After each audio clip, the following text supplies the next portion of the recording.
Oh, we're late? Oh, we're late. Taking place over the comments Mr. Bolt made about the funds that are missing from his account. Bring down my glasses to me. We should be fair to Mr. On the bed there somewhere up there. And understand when he said the government to give me back my money or some words to that effect, or the government must do something about it. One must understand that Mr. Bolt is not an attorney. He was not speaking in any forensic way to say the government has my money. He's saying that we have a government in Jamaica. Something has gone wrong at a financial institution. Something must be done about it. The matter has been moving along slowly, both in the criminal court and in the civil court. Now, persons ought not to ascribe to Mr. Bolt a political motive because he says the government should do something. That's very petty and without any reason whatsoever. But what has happened is that persons have now come down on Mr. Bolt and are saying, look, it's your fault why you have lost your money. And they are now entering into this victim blame, where you blame the person who suffered the loss or the damage and say it's your fault why you suffered this misfortune. And this is very, very unfortunate. And this is something that we should discontinue, and we should understand that he's entitled to demand that the government does something about it. And there are reasons why he's so entitled.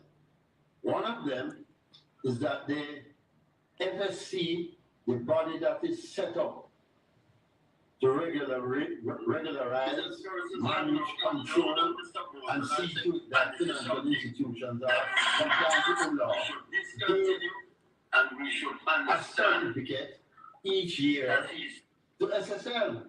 Entitled to demand that the government anybody does something about it who goes there, including the Prime Minister who had an account there, government departments and several members of parliament who had accounts there. They relied on the fact that the entity obtained a certificate from the Financial Services Commission, the FSC, and therefore they presume properly that the place is in good standing and a safe place to put your money. Properly, so you can't blame the good standing there. And therefore, properly, so you can't blame the good standing and should do something about it.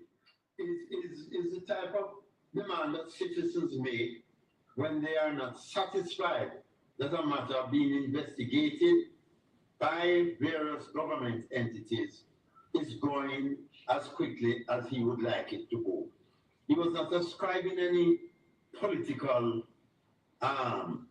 favor, political support, or political condemnation. He was just demanding government action, which is common and is said by people, persons all over. So when something happens, so when you say they're government not satisfied that it's been there too quickly. So when you say government action, sir, what specifically, if anything, is Mr. Bolt requesting? Is the type of okay. The matter is being investigated, and one person has been charged. That person could be described as a low-level employee or officer of the entity. It is more than curious that nobody else has been charged, and how can it be that not only Mr. Bolt's money, but all the other persons, including several senior citizens, their monies disappear from this entity, and nobody is being called upon. The officers, the senior persons who would have to transfer those funds. Because bear in mind that Mr. Bolt's funds were not taken in a basket or a scandal bag and put on a account or put on the floor. it was bank transfer. It was transferred from a financial institution to SSL. So how did it leave SSL without a trace? Is that someone took up a bag of money and walk out? Checks and bank transfers were done to move this money. Why this can't be found? What has happened? What has happened to the computers that disappear mysteriously? Why are we not having fulsome disclosure of the investigation of this matter? And why nobody else is even being interrogated that we know of?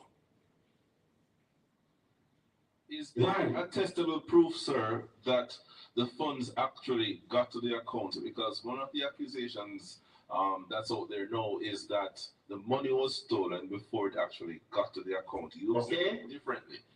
Well, let's deal That's with out that. there now is that the money was stolen before it actually got to the account. The information. Well, that's out there now is that the money was stolen before it actually got to the account. Why not take it to the police and identify the person who stole the money? Why? Why this big red herring without a head nor a tail? Why?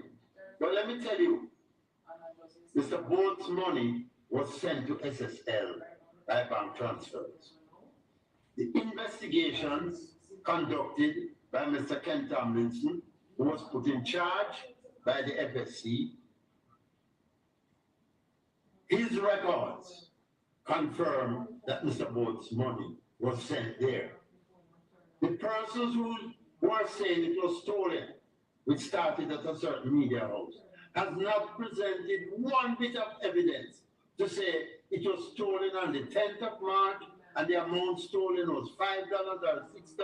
A red herring has been thrown across the path, and the question is, what's the motive for doing that?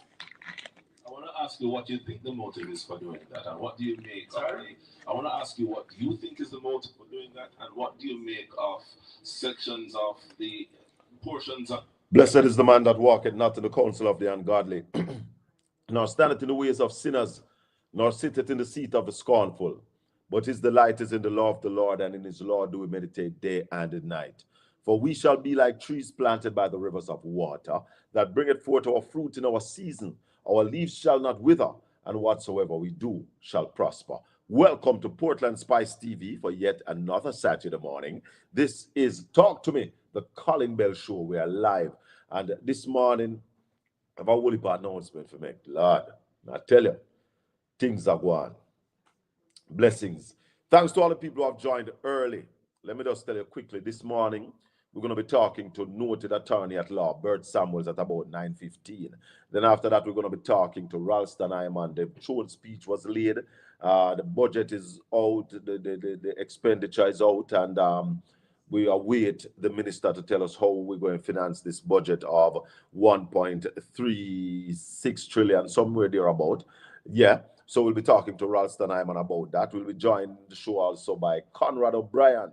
And of course, we have been listening to the lawyer, Linton Gordon, Usain Bolt's lawyer, talking about Usain Bolt's money, because we are saying that there should be a massive media campaign calling for Bolt money to be returned, and so to the other people who have lost their money in this thing, because there is a correlation, yeah, and something that people keep missing, and then the GLP keeps trying to draw wool over people's face. You remember FinSac? This marks things of FinSac. This Usain Bolt money. What happened in the 80s and 90s? Bankers misuse people money. Bankers take people money, and when people want their money, they could not pay them. That's how the financial system crashed. It wasn't the government fault. It was bankers.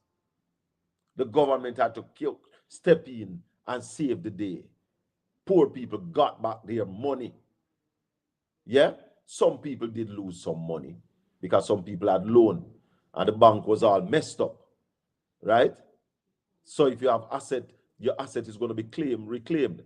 And that is what people are expecting in this Bolt saga. How come nobody asset no freeze? How come nobody no get locked up away from this staffer. It can't work.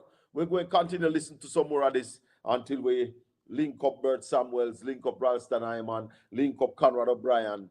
Call some people, share the channel, subscribe to Portland Spice TV if you have not yet subscribed. If you have not yet been following me on TikTok at Colin Shackerfield, follow me on TikTok now.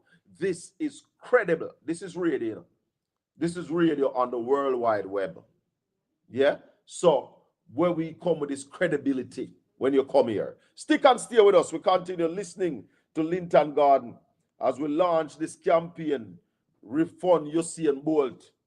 Of the investigation being leaked without Hey girl, you're loud, you know. yourself or your client being apprised of the entire situation.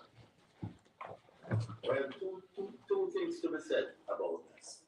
I am not aware that any part of the report from the investigators has been leaked.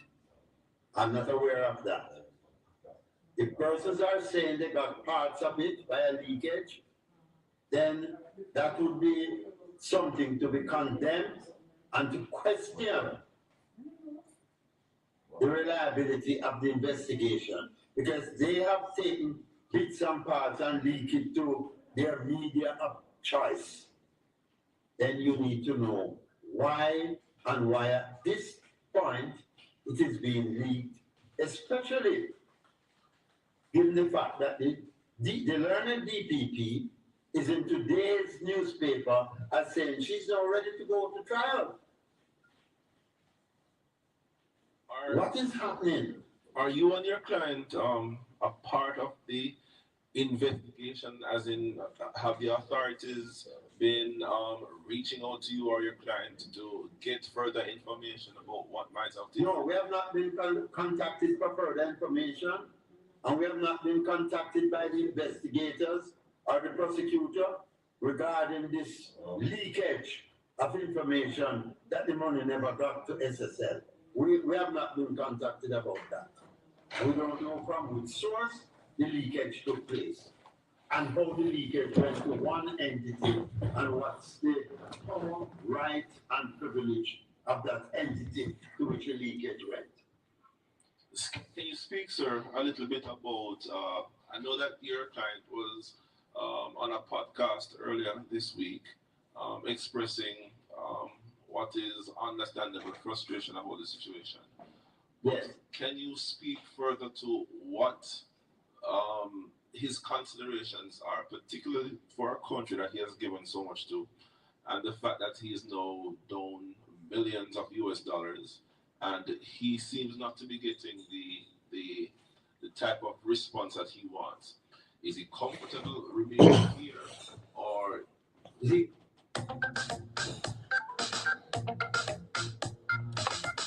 Morning.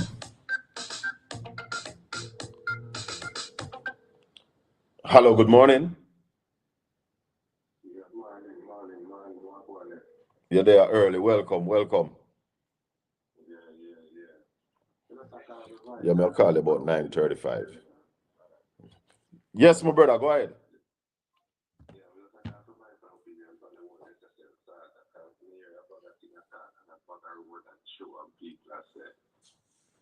Political this and political that. Isn't it? May I listen to you? For the check around for the money, and the taxpayers' money pay me money. Yes. And the check the money run for it.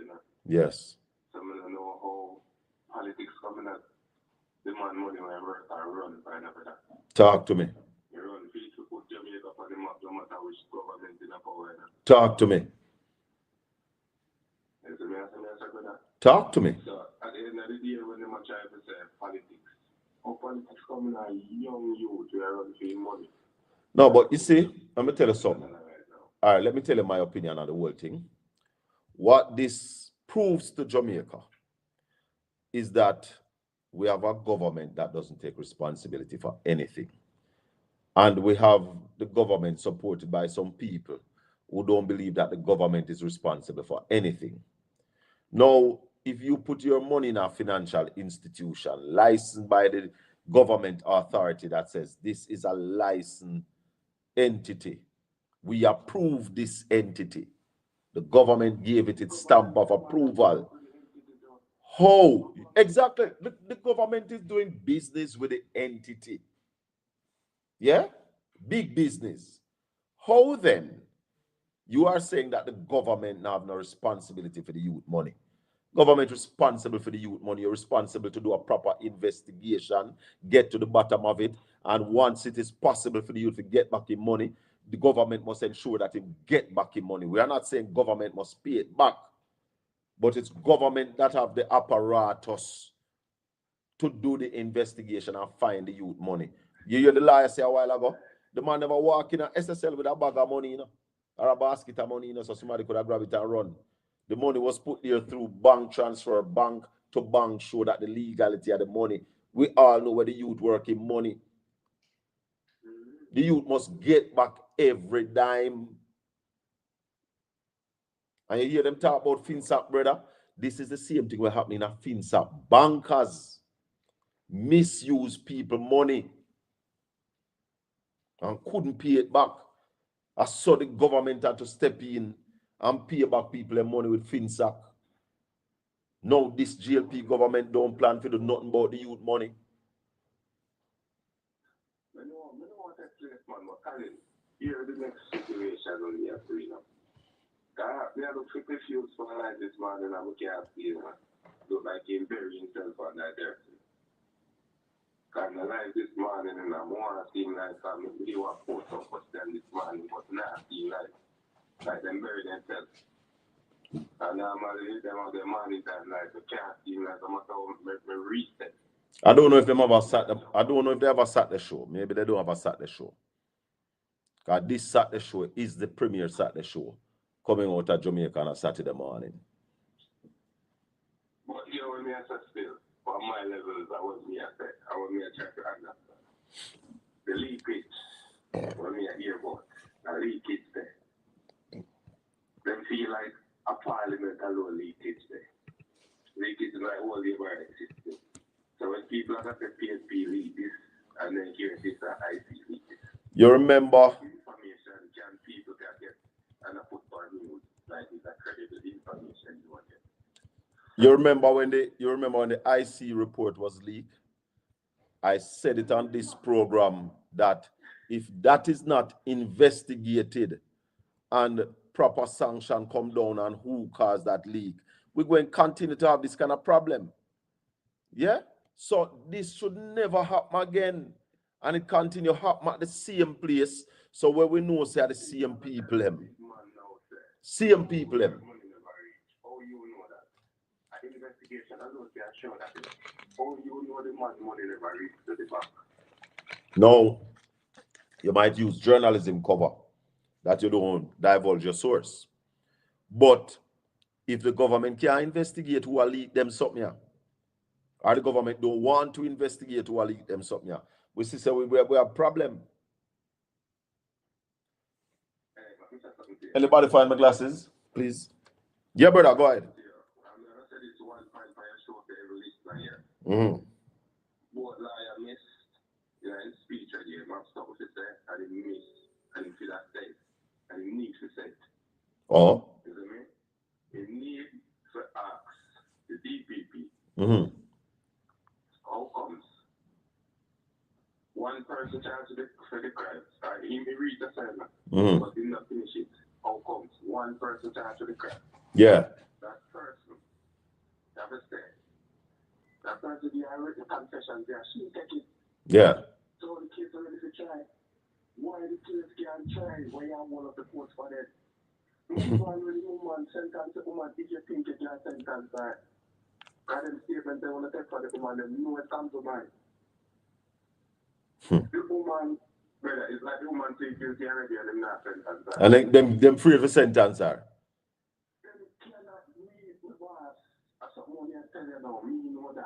Why they can't do it? Yeah.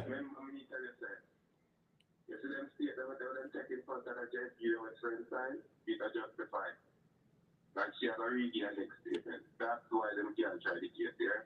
My gosh, my gosh.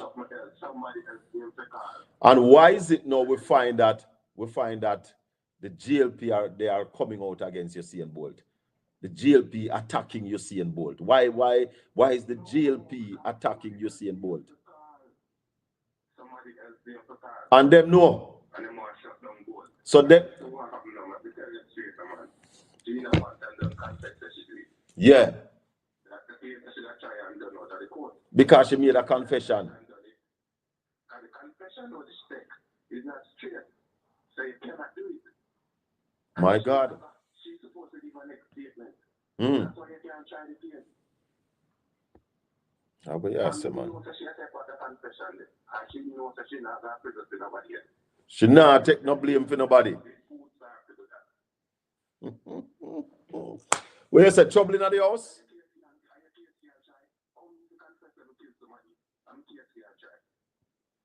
Where you say trouble in the house? That's why the case can't try. I don't really payment money in my car. That's why they're afraid to try. I can't try. My God, my God. And them look at something there that the lawyer have to ask. How comes that woman almost plead guilty? Confess to everything. And you can't sentence her. You can't start. Joking. Yeah, Brother, have a good day, my boss. Now talk to Bert Samuels. Keep it locked. Share the link with some people. If you know that, I'm talking to the public here now. All that right, happen, brother. Bless up. We are not idiot. We're not done. One All right, love. guidance. Yeah, man. Mm-hmm. Well, my people, it is getting to that place.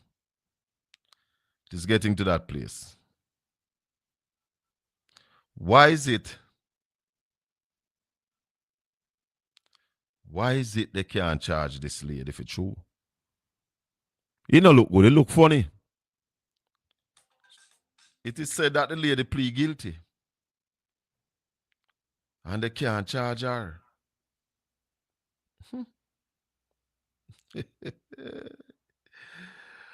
My God, my God. In the news this week, Marissa Dalrymple Philibert, Member of Parliament of South Trelawney, plead guilty in breaching the IC law there. And she was charged, blessings, she was charged 900,000 and 900,000 or 9 days. That's what them charge her. We have on the line with us this morning Senior Attorney at Law, Bert Samuels. Counsel, morning. Morning to you and your listeners all over the world, especially in United States. Big up, man. All across the world. Yeah, man. Bert Samuels. Now, before you go that, New Jersey, just big up Dwight, you know? That's all.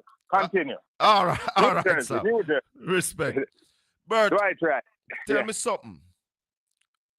The old case of Marissa Dalrymple Philibert, she resigned, then she ran back for office one, and now she has pleaded guilty. Sum up all of that for us, Bert Samuels.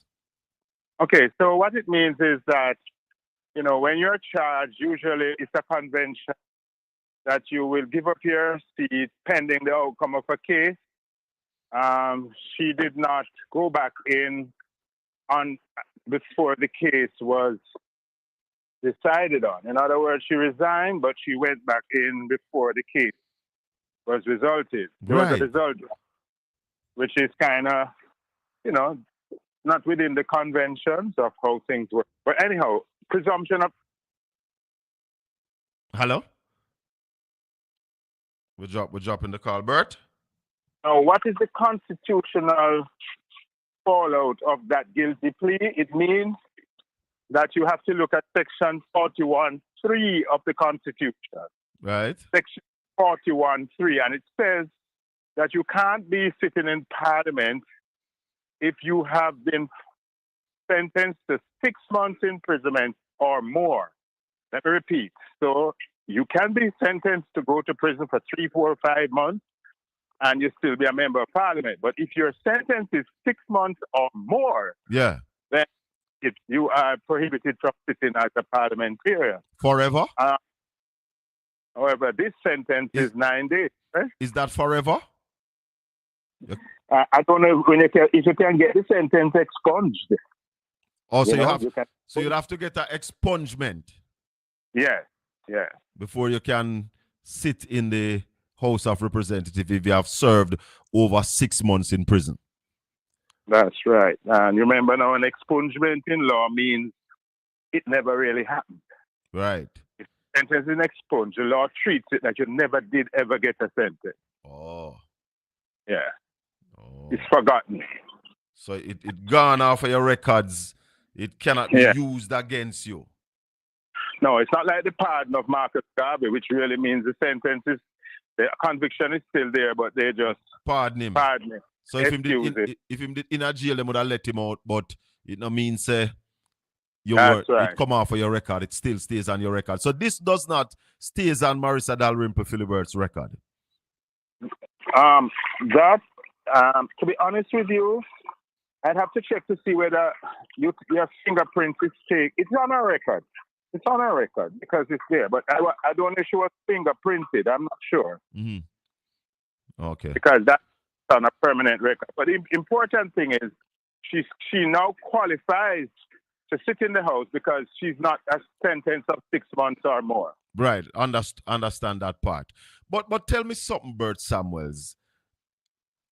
In the legal eyes, in the legislation, is there something wrong with all that has transpired with MP Philibert, where the accusation was laid against her as Speaker of the House?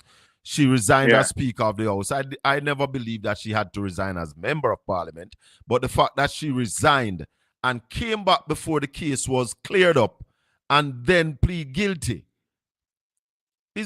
do we need to fix something to ensure that this don't happen again? Because it don't look good. Well, you see, it's a convention. And, the Constitution, we are governed by written rules, which is the Constitution and the laws, and we are by convention. Now, the convention is you don't have to, because it's only when you're found guilty you should really resign or whatever. But the convention is step aside, this is convention, until the outcome of your case. That's the convention. Right. But I can't point to any law that says she can't come in back before her case finished. There's no law that stops her. Right, but that's hence the question I'm asking. Do you think we need to fix something to ensure that this messy situation never happen again? Well, listen to me. Depends on which side of the fence you sit on. If you believe in the presumption of innocence, that is, everybody is innocent until a court says they're guilty, you may not want to fix that. No, not at all. But if you step aside and said, I'm stepping aside until my name is clear. Principle. You should stay aside until the thing is cleared up. That is correct. Now, that looks to me what is called the high ground. You take the high ground. Right. So that's the messy situation I'm referring to. Yeah. Well, I don't want to fix the presumption of innocence. No, not at all. No. Yeah. So, well, it is clear Marissa Dalrymple Philibert is fine to be in the parliament. There's absolutely no constitutional issues. Listeners and viewers, we're clearing up that this morning with senior attorney at law, Bert Samuels. Bert, at another thing in the media right now, this freedom of speech and going into a full dance hall and ball out fire when there is no fire. And people are saying that artistic rights allows. What the Constitution say about that? All right, so the Constitution gives us, you and I, the right to be talking this morning. We can talk, express our views, but we can't say John Brown, we're going to kill him, and it just goes so.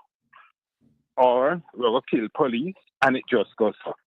No, the law stops it. And before that law, which came about in 2014, Section 18A of the Offences Against the People's Act. Before that law, you and I know you can't just go and threaten a man, say, "No, burn down your house." You carry go court and petty sessions court. Or you can go and say, "Shaka, I want thief," because they can sue them for libel. So those laws are centuries old. What we have now is a new law which says, listen, if you do it on a record, you know, a lot of our laws were before internet, before, you know, video, proliferation of videos.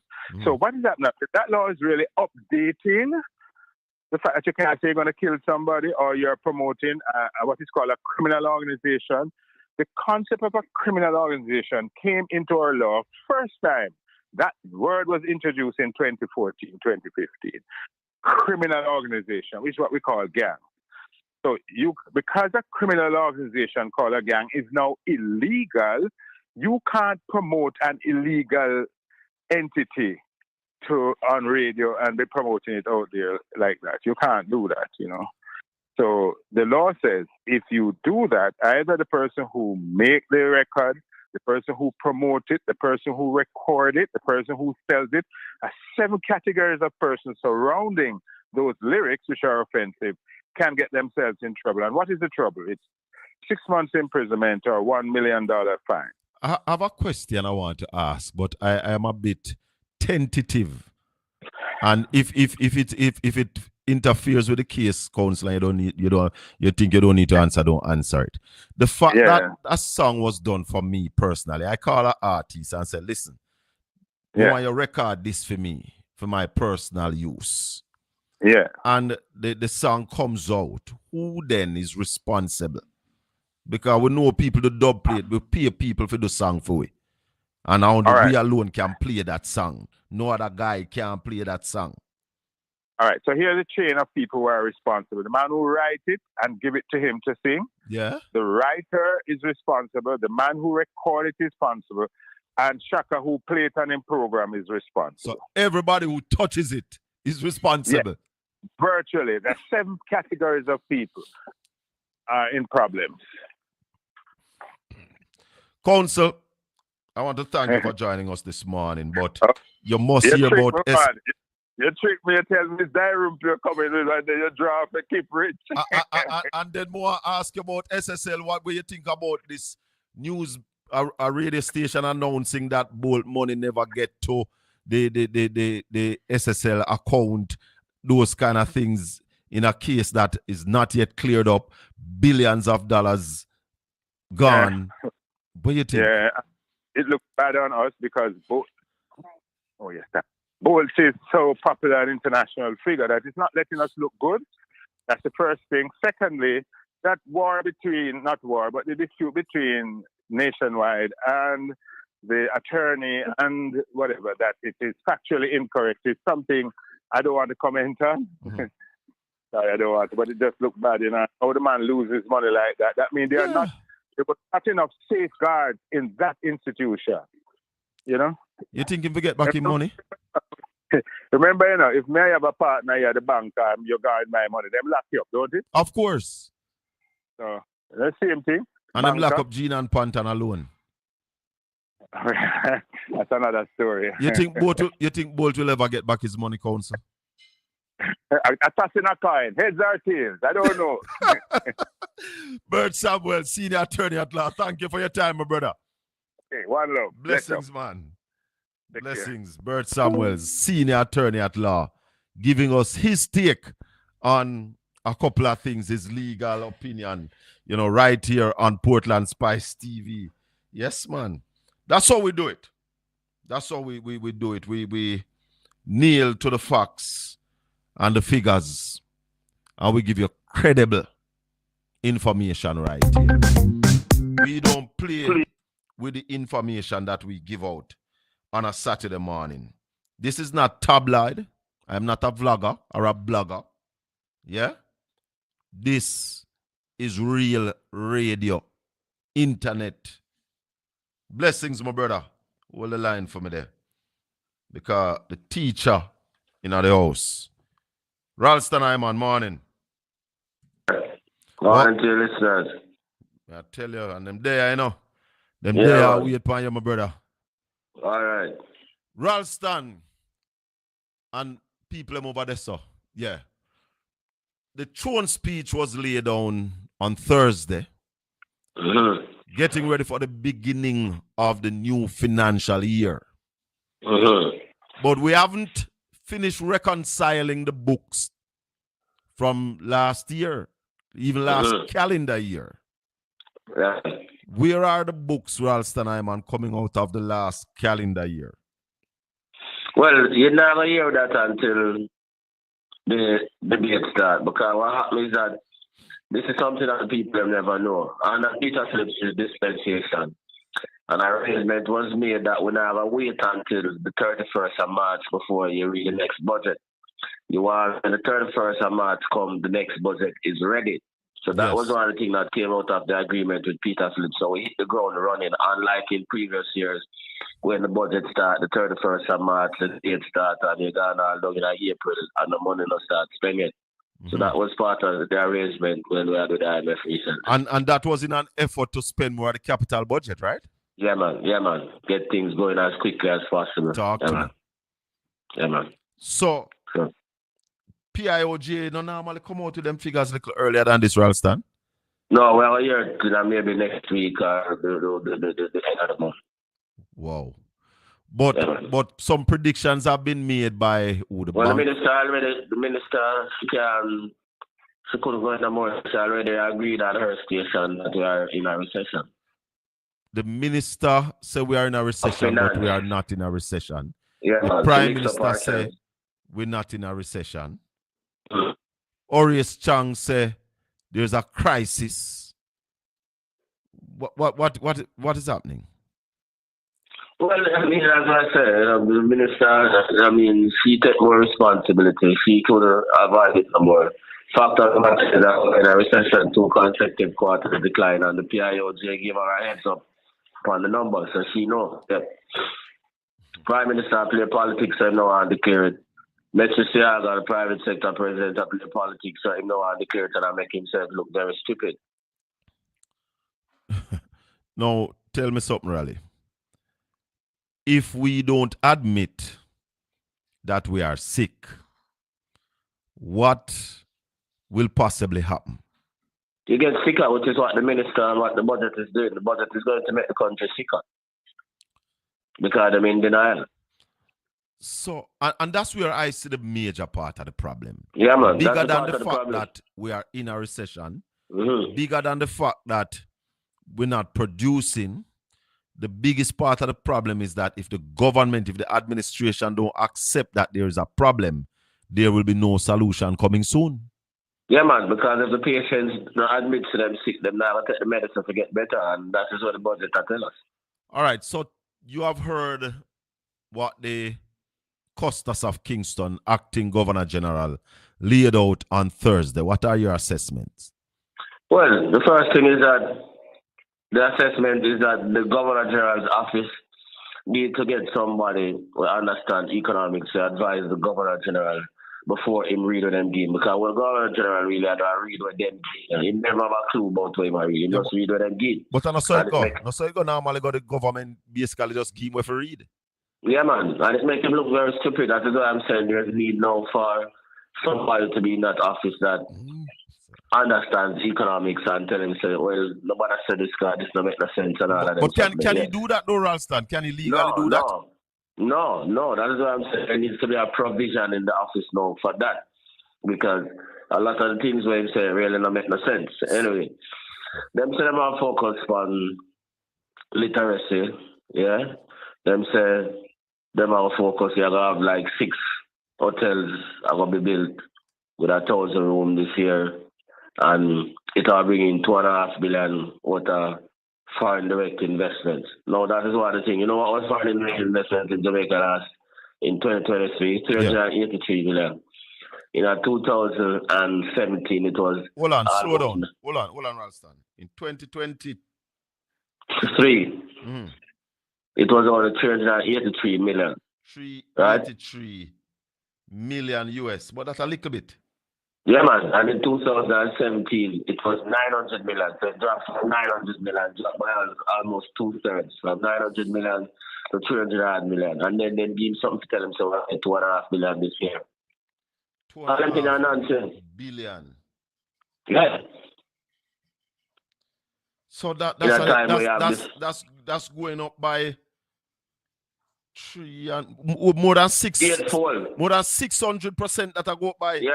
Almost 800%. That is why I'm saying it needs to have somebody that must send some, I them to that nonsense, because we have one of the most unstable period in the world now between this year and the next 4 years. Will be one of the most unstable periods. So we don't know how they want to get them level of foreign investments in the economy. And that is what we're talking about. So the first thing we have flagged this $2.5 billion foreign investment. In foreign direct investment. Yep.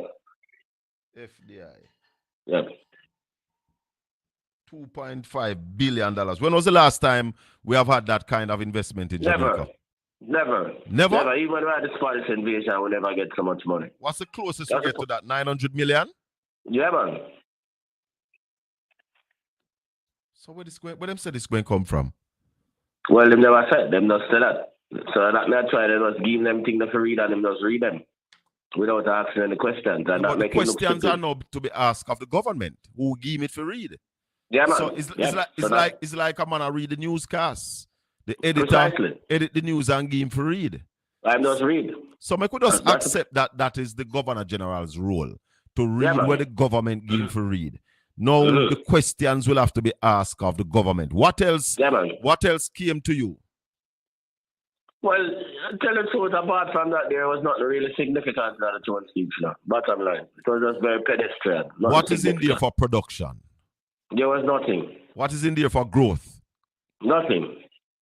So this $2.5 billion is what they are pinning the growth on? Precisely. There was never anything else identified in terms of growth. Yeah. If you're just joining us, we're talking to Ralston Iman, senior economic analyst, financial analyst here in Jamaica, the best, telling us where Jamaica is right now on the economic path. Ralston, the Prime Minister, said that the economy is fit. Well, because they don't accept that a recession tell you that the economy is getting sick. A depression tell you that the economy is in a chronic state of sickness. Yeah? So you have recessions and you have depressions. Yeah? So the first stage is a recession. Yeah? And a recession, no matter what the Prime Minister said, no matter what Metro will make himself look like idiot and say, it's 2 consecutive quarters decline in real GDP. You could have investor confidence a little more. You could have low unemployment a little more. And that's what the manual tell you. Globally. That anytime you have 2 quarters of decline, that means you're in a recession. Recession. All right. So here we know. Just like when you play a football game, it no matter how you play good for the 90 minutes, how much passes you make. If you get the ball in the net, it means you lose the game, you don't score. So no matter where you have investor confidence is supposed to lead to more investments, and more investments supposed to lead to growth. Low unemployment means that you're supposed to get more output. So if you say, get them in the economy at decline, it means that something is fundamentally wrong. So when Mexico come with this nonsense and I talk about investor confidence wins and the amount of people who are work and all that, it means that something is fundamentally wrong with the economy. If the investor confidence, what the investors are not investing and you're not seeing it in growth. If you have low unemployment and you're not seeing it in growth, it means that something is wrong with the economy. Because all of those things are means to an end, and the end must be economic growth. So once the economy is in decline, and you decline for 2 quarters, you're in a recession. Simple. You know what I realize, Ralston? I don't know if you ever hear some man say, you can play better in a football game and lose. Of course. Because the objective is to get the ball on the net. So that is the foolish thinking. Oh, we are play good, it look good. But the man them scored 3 goals per way, but we are passed the ball nice. And we are cut out the man them belly, man. But 3 goals in our net. That's the point. And you say we're playing better. Simple. So when we look at this whole thing now, Ralston, how long will this recession last? I know I've asked you this a number of times. Well, let me again explain to the people. You have different kinds of recession. You have a V-shaped recession where you go down and you come up fast. If you have to come up fast, it means you have to take the medicine. You have a double-shaped recession where you take a little longer for your cure. So you have to take the doses of medicine when the doctor gives. That's why the doctor says you must take the full course. And you have the L-shaped recession where you tell the doctor, say, yo, I'm not take nothing. Well, what the budget I tell us is that them say them not take nothing because them in a recession. Them in denial. Them not listen to what the doctor said. Yes, so it can be as long as possible. And here why you say that. So the budget 1.26 trillion, which is 107 billion for the 1.367 billion revised amount last year. Minister come out yesterday when the people were talking about it and said it cut because she have lower interest payments. The minister still not explain how come the recurrent budget, after the housekeeping budget, cut by 11 billion. And she still not explain how come the capital budget, which is the gross budget, cut from 80 billion last year to 62 billion this year. So she cut the capital budget this year by 8 which billion. Which is the gross budget, yeah. After she cut the first one by 19 billion, we did. So she cut the capital budget by 37 billion. So the most powerful drug was to ease the disease. She not take the full course. Because them say them not sick. Or she said, I'm sick, but I'm not sick. That's the problem. That is the issue now in Ralston. Yep. So that means them not prescribe no medicine. No medicine. That is why I say it can be as long as possible. Because if you're sick, you got a doctor that take the medicine. You can be sick for as long as possible till you're dead. So that's a one. Yep. So the capital budget at 62 billion, coming down from 80 billion last year. And in a recession, the housekeeping budget is 11 billion less than last year. So you have a problem. So when you go to the hospital, your services are get poorer. You know, I get nothing different from the Ministry of Education. You know, I get nothing different from the Ministry of National Security because the money we them get are less than last year. Our inflation accelerate. So it's a recession budget. In other words, the budget will reinforce the recession. Simple. So the double style recession is that you go down and you come up. Yeah, man. You have the V way come up back fast, so you have the W way take a little longer to come up. And then you have the L way about to come up. You just stay flat. What happens if we stay flat for, let's say, 2 or 3 quarters? Poverty and more unemployment, and people get laid off and all of them things. Because one thing again, the minister in a recession has just want to come back to the best subject now. She said she want to collect 100 billion more taxes than when Nigeria can't say we don't collect last year now. 1.1 trillion in taxes. Last year Nigeria can't say a trillion. This time she said 1.1 trillion when the economy in a recession. So which part that all come from? So that means we're going to miss a lot of the targets then. Of course. So of course. The people who must say we preach doom and gloom. Just come challenge them figures here now. Don't wait till after it happen. Come now. Yep. Challenge these figures now. Because now we are saying that you plan to collect $100 billion more. More in taxes. When the economy is down. Yep. How that so will make sense? I'm sick I want to take more blood from me and you know feed me. Because the capital budget are the feeding budget. You know feed me, but you want more blood from me. So how it all works?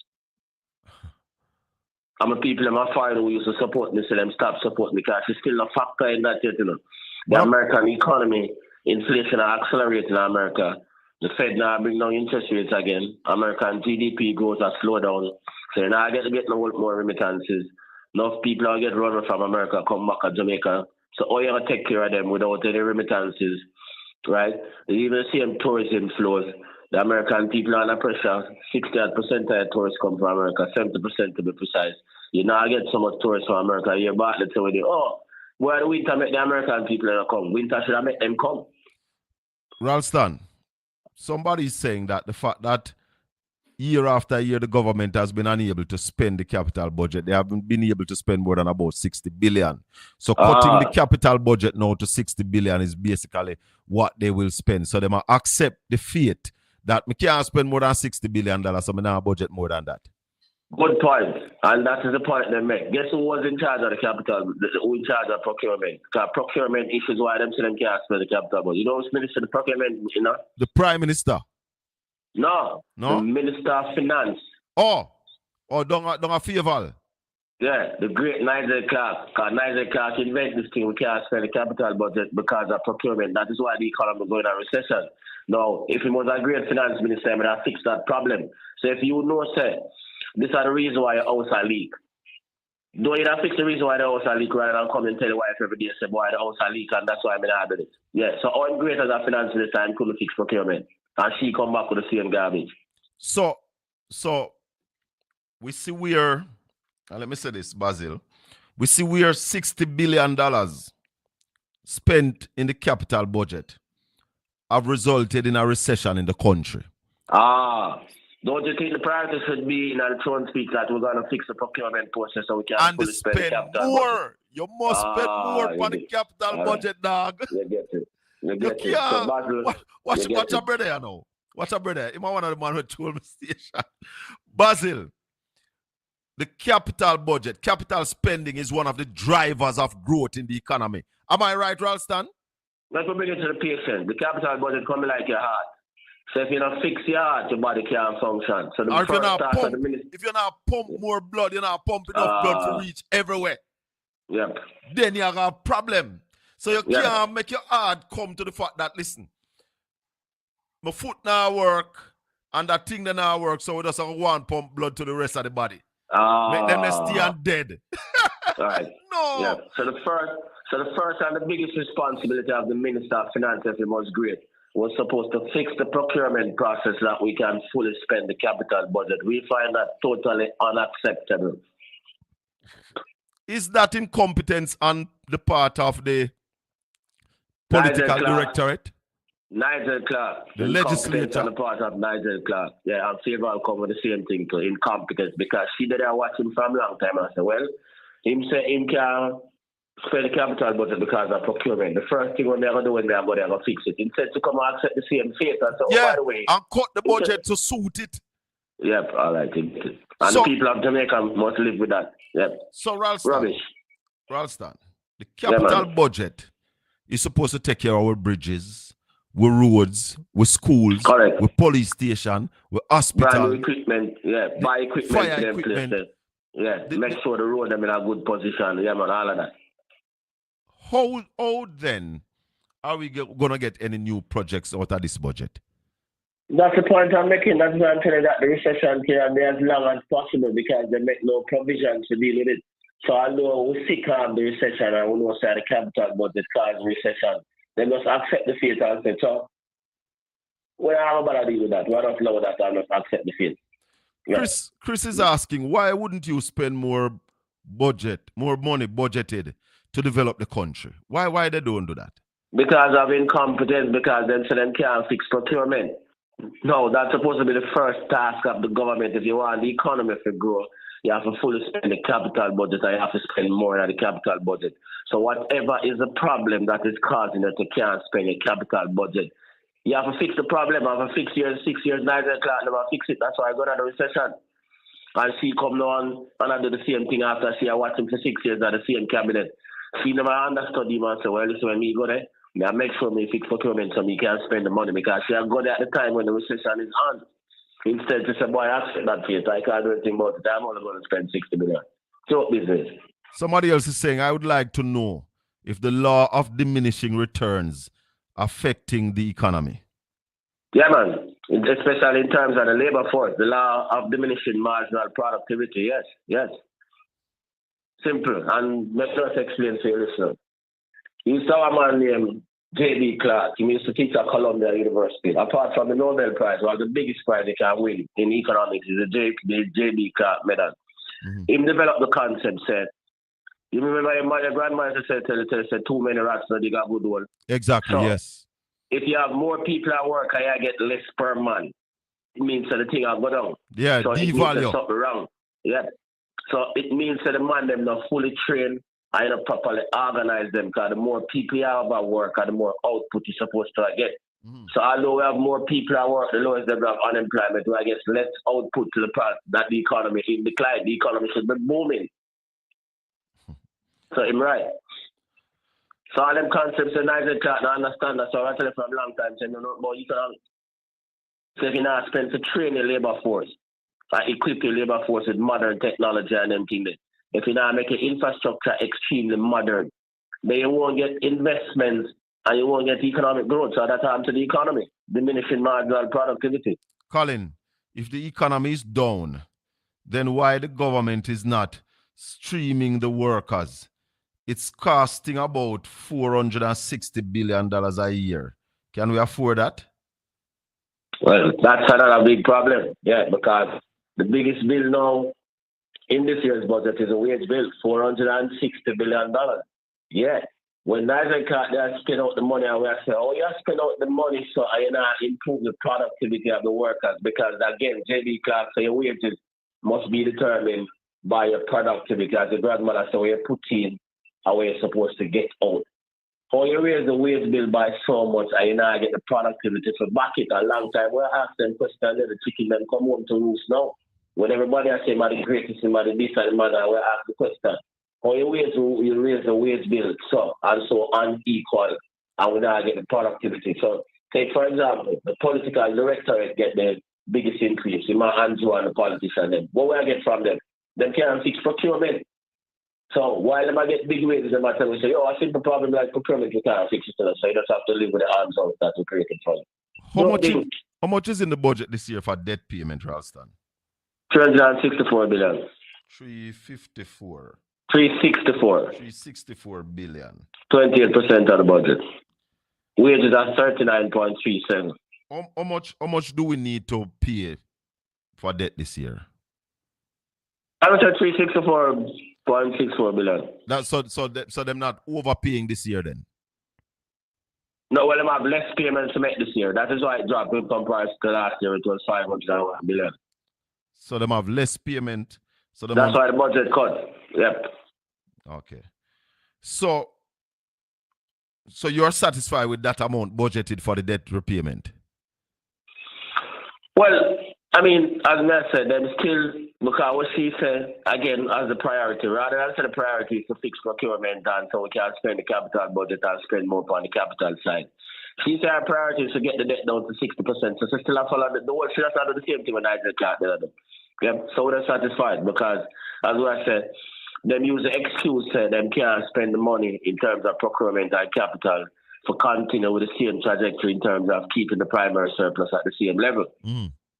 Yeah, so rather than fix that problem, them use that an excuse to continue to do the foolishness that they might do. So you're saying that it is possible we could have budget less for debt payment this year? Yeah, if we fix the procurement and say we'll spend more on the growth side. And we'll be still in our correct amount that we're supposed to be paying on the debt. Because it's at 25, 26, we could have pushed out the thing till 27, 28. But they don't want to do that. No, because them lazy and they don't want to fix procurement, they don't want to work. Anything when this will work, they don't want to do it. Yet them get this big salary increase. But what is the benefit of working towards getting cheaper loans than working towards producing more? What is the benefit of getting the cheaper loans? There's none. No, you see the benefits we have on the ground, pay poverty and pay criminality and everything. There's none. We had this thing for the last 6-7 years, almost 10 years on them, man. You say anything happen, you don't get any significant economic growth. You don't get none. You end up in a recession. I see OB trying to join. I don't know why I'm not coming in from the other side. I'm trying to join from this side. Make I see if I can bring him in rally as one of our general. Yep. The major objective of any administration right now is to get you out of the recession, and that means you have to fix the procurement so you can have a bigger capital budget, because the capital budget is the heart of the economy. That is the growth budget. As long as the government continues to cut the capital budget, you're not going to get no growth. Simple. And that Nigel Clark had for the last 6 years when him did it. And it cannot work that way. No, it can't work that way. No. When you're in a recession, standard economic formula globally is that the government spend more on capital for we have a multiplier effect on the economy. Give me a couple of minutes, please. All right, Toby. Cool. Yeah, man. So that's a standard economics 101 globally.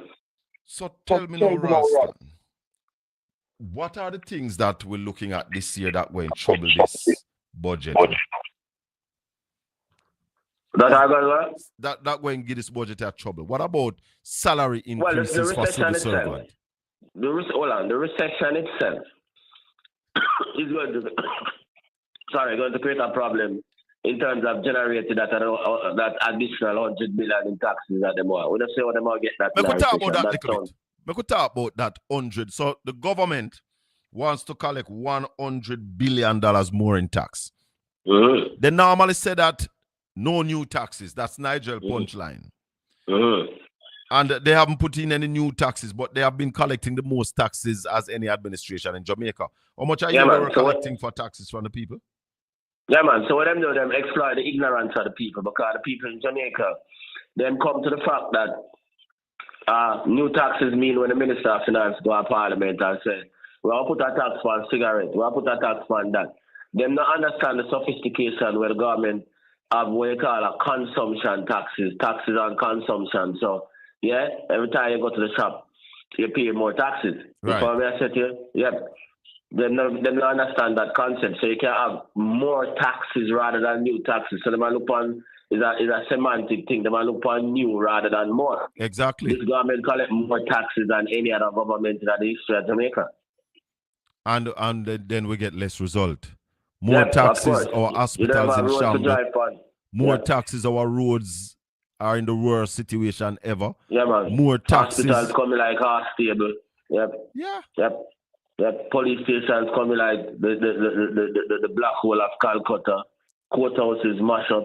Yep. So she looking at $100 billion more in taxes, and that is to help to finance this budget. Fund the budget. Yeah. Right. How much she planning to borrow? 158 million. I know the Prime Minister said them no borrow. 158. See the nonsense? So this is less than last year. Yeah, man. So you're borrowing less than last year. Then that not look good, Ralston? You're taxing more than last year, but in a recession. Are you spending less capital than last year? No, sorry, you're borrowing less than last year. You're borrowing less. Last year they borrowed what? 268? 261 billion. Right. And them cut the budget by how much? 107 billion. 107 billion. They cut the budget. So I want 100 billion in new taxes. In more taxes using their term. Because what people believe, they understand. Taxes are taxes, whether it's new or whether it's more. Because all it do is reduce your spending power. That's right, and taking more from you for the government. You, yes. Yeah, so whether it's new or whether it's more, the net effect is that they take more from you and reduce your spending power, and then they give back less. Because they're not getting a road, they're not getting education, they're not getting a growth, yeah, they're not getting a proper health care, yeah.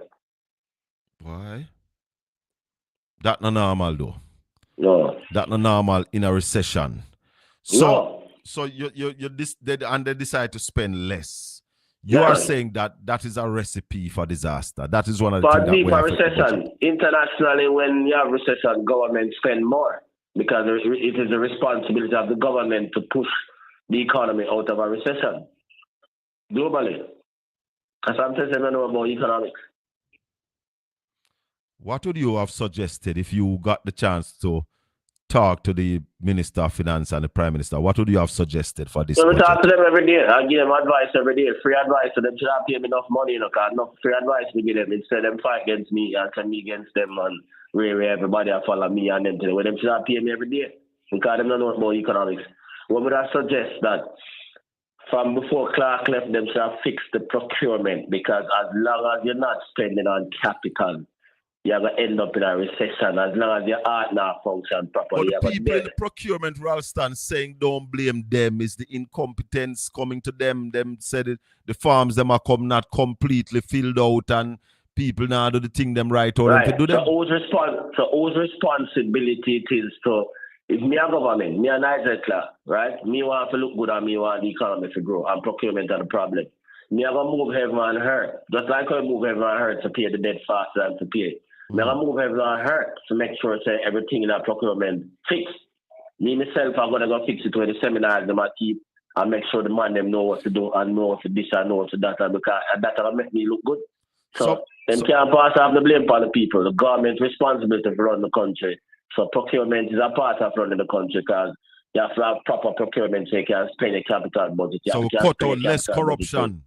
Yeah, you get the point. Yep. Somebody's saying that Obama spent $800 billion to stimulate the U.S. economy in the recession in 2008. Yeah, that person is spot on. And who was in charge of the stimulus thing? My top boss, my alter ego in economics, Larry Propellerhead Summers. Spent $800 billion. That's so. Yep. So that is why when it comes to economic management, apart from John F. Kennedy, Obama the greatest economic manager America ever say. Yeah.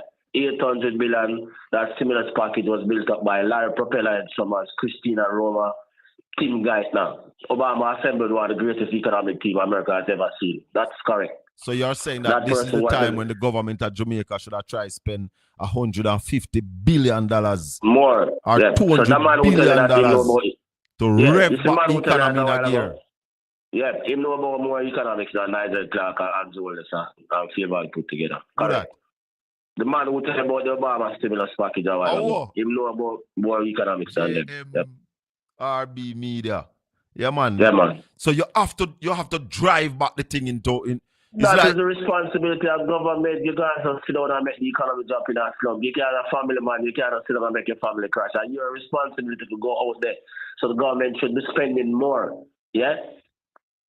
Yep. But them use the excuse as procurement so them can't spend the money. You get to me, I said to you, so you watch the economy and you watch your family sing. I said, boy, you can't do not help them. Yep. So why the need for have you? We don't need for have you then if you can't help with. Yeah. John Maynard Keynes said the responsibility of government is to manage the economy in these times. That is why people vote. Yeah? Government must do for you what you can do for yourself. Collective goods, infrastructure, healthcare, education. Yeah? All the minister come in a recession and tell you, say, you have to spend less for education, you have to spend less for national security, you have to spend less for healthcare, you have to spend less for capital. So we have to wait for Metro and friend them to grow the economy. That never happen. So what you're saying to my listeners and viewers, Ralston, is that it is a big part of government responsibility to drive the economy, to create spending. Globally, anybody who know about global economics know that. It is the responsibility of the government. That's why government collect your taxes. And that's why sometimes you hear the American president talking about repairing bridges and doing these kind of things. Infrastructure, because those things are there, it's multiplier effect. Yes. Create jobs. Yeah, man. People Obama getting was classical with that. Yeah. But they're saying that there are enough jobs in Jamaica, Ralston. What kind of job? The man who a white car, you know, said 340,000 of the people who them say I work. A man who a wash car and walk up and down and sell mango and sell tigers and biscuit and all of them garbage up on the road. That's why you can't get the production out of the labor force. 340,000 Jamaicans who are considered employed are walking around selling tigers, selling shamai, washing cars. Well, so they're not making any money to really stimulate anything. They are making money to stop themselves from being hungry. All right. I have 240,000. I sell the thing that we're producing at China in Mr. Chin wholesale. And we produce them. And Mr. Chin thing them. All them money they have to go back to China. Wholesale workers. Yep. Working in the retail industry. Getting what? Minimum wage? Minimum wage. And none of the goods they're making at Jamaica or China we import them from. And then you have 240,000 man from 5 acre land with cutlass and hoe and them things they see them in the farming. How much that? 250,000 man. 250,000 man in the farming. A farm old time style. Yeah, that's the quality of labor force. And then you have 50,000 man with master's degree and them thing they answer phone in a call center. Yeah. So you have people, hold on. So you are saying now that here is a set of people who are way more qualified than the job that they are doing. Precisely. You have a master's and it's a call center job you have. Yeah, that's why I started telling you the underemployment rate is 5% now. 5% of Jamaicans are underemployed. Yeah. Meaning 5%. That you are way more qualified than the work that you're doing. Yeah. Yeah. So simplify. You have a man who is a doctor, but him can't get a work as a doctor because the space them full. So him basically a wash car. Yeah, man. Same, sir. Madness. Same. And we are bragging about this kind of unemployment. Precisely. That's the composition of the labor force. And then you have another 60,000 man. That's why if you sell house for 45 million or 50 million, we can't sell the real estate sector. OB in the house. OB morning. Drop off. Came on a while ago and we lost him. I don't know what so the whole thing is flawed. Yeah. The productivity of the labor force is weak because they're not enough value added work. GDP is a value added measure. You have to add value. Yeah. Make we talk TV. Can I ask Ralston, how is it that they are spending $5 billion more on Cornwall Regional Hospital? That's the next thing. Cornwall Regional started at $2 billion, so $5 billion have completed 2.5 times. Now we got like $30 billion I can't done yet. Wow. Waste of the country's resources. That's not try to tell you. I saw them waste money, it's true. Yep. And tough time still full of big chat. Yep. The budget now casted. It is going for review. What is the process now? Well, it got to the committee in Parliament. No, standing finance committee, and then the man them ask question. But them just use the majority and just ignore everybody, and then just end up with the same thing. So it's really a farce. Yeah, because they have the majority. So no matter what the other side asks, or no matter what the other side says, they just ignore that and do the matter. Do you expect any shortfall in the budget? Well, you know what they say? What the next thing where people ever understand? Them say Nigel Clark are the greatest. You know, say I 4 different budget Nigel Clark present every year. Obi. Yeah. You know that? 4 different budget every year. Hello? Yeah, so they present the this. Yeah, they present this, then you have the first supplementary estimate, then the second supplementary estimate, then the third supplementary estimate. So that's how the same process has happened. We have Obi on the line. Obi, we're talking to Ralston Iman. Obi? Yeah, man, I'm hearing you. All right, Wagwan.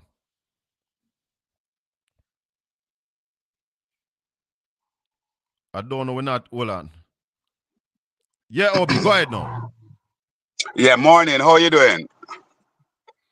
Good, man. Ralston, good, all right. Yeah, man, bless up, Obi. Heal up, Raleigh, the maestro. Always happy to be on the platform with you.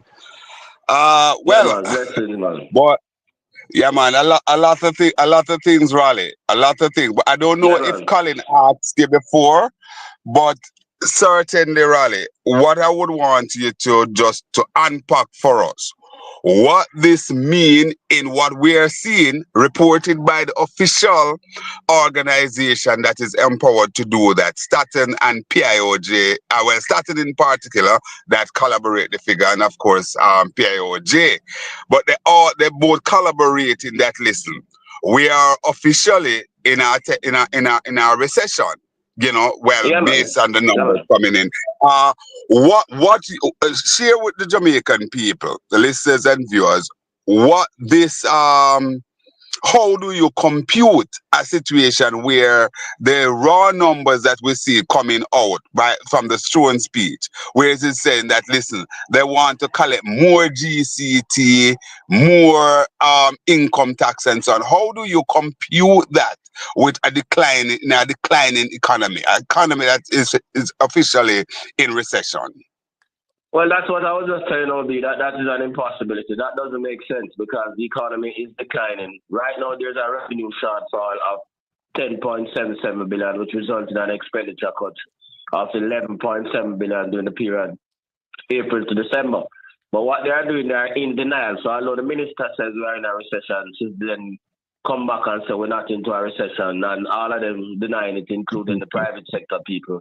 So that is an impossibility. It's not going to happen. So they're going to have a problem. But I'll tell Kobe, Colin, Nigel Clark always present 4 different budgets every year. So they'll be the first supplementary estimate where them come back and cut with them. And normally is the capital budget they are going to cut. I don't think they're going to even fully spend the 62 billion that they planned this year. So every year, when they make them mistake, they come back and cut the capital budget, which is what brought the economy in a recession. That's what is going to happen now. Because you can't collect that amount of extra taxes in a recession. Nigel Clark was $1 trillion last year. Now she said 1.1 trillion. Nonsense. 1.1 trillion. So effectively, Raleigh, what we're seeing is in real term is a smaller budget being presented this year versus last year. Yeah, man. And to try to excuse it by saying it is because we're only paying out less for interest charges. But the capital budget has also been cut from 80 billion to 62 billion, and the recurrent budget has been cut by 11 billion. So overall, the budget is lower than last year at every level, not just because we're not paying out the amount of money that we paid for debt service charges. So Indeed, Raleigh. And I have a smaller budget than previously. Indeed, Raleigh, and that to me, when I heard that from Minister Favour Williams, it was quite troubling, because she's saying that, you know, that is the only reason why the budget come across that way. But certainly, when you really dig down into the numbers, you're seeing where there is officially a contraction that we're seeing, Raleigh. So why is this denial? Why is the denial coming? Sorry, Raleigh. Why is the denial coming? And once you can understand the situation where we'd say that politicians will be politicking, but why are we seeing this even being collaborated, this denial being collaborated even by the members of the private sector? Why? Well, you know Metro, you know what is Metro's name? Siaga. So that explains it, man. Yeah, and I tell him, Metro, I make yourself look very stupid. Yeah, I told him that. You make yourself look very stupid, like you really don't know about economics. That even if you have a change of government, Nigel should be the Minister of Finance? Is that the same? Yeah, man, that's it, man. So what do you expect? What do you expect? So now that Nigel run away, what will you say? Can Nigel run, you know? Pack his bag and run? Yeah, well, him set up the recession and run left it. But Raleigh, they said that one of the reasons why they don't want to call it a recession is that the consumer index is up 7%. What does that mean? Well, hold on. We already examined that with Don Anderson, and Don Anderson told us, because we talk about the numbers. The whole thing about business and consumer confidence in December was just wishful thinking.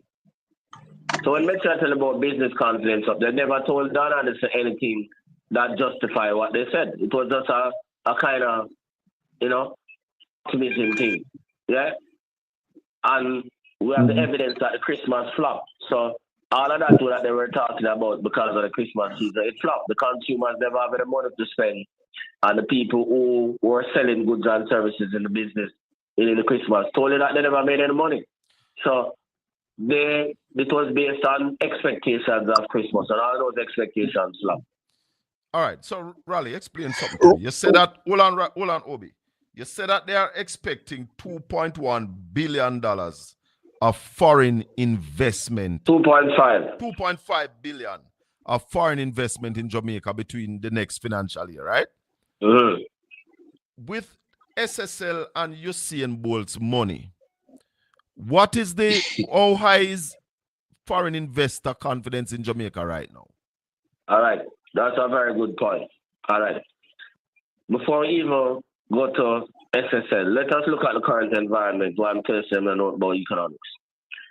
The entire international investor community is in a state of uncertainty and confusion right now because of the policies being pursued by Donald Trump in terms of mass deportation, in terms of the tariff war and all of those things. So they are not even looking at their own countries, but just looking at Jamaica at this particular time. Jamaica don't come on them on the radar screen right now. Everybody busy at trying to secure them own thing right now. That's what I'm telling you. They don't really understand what's going on in the world. That's one.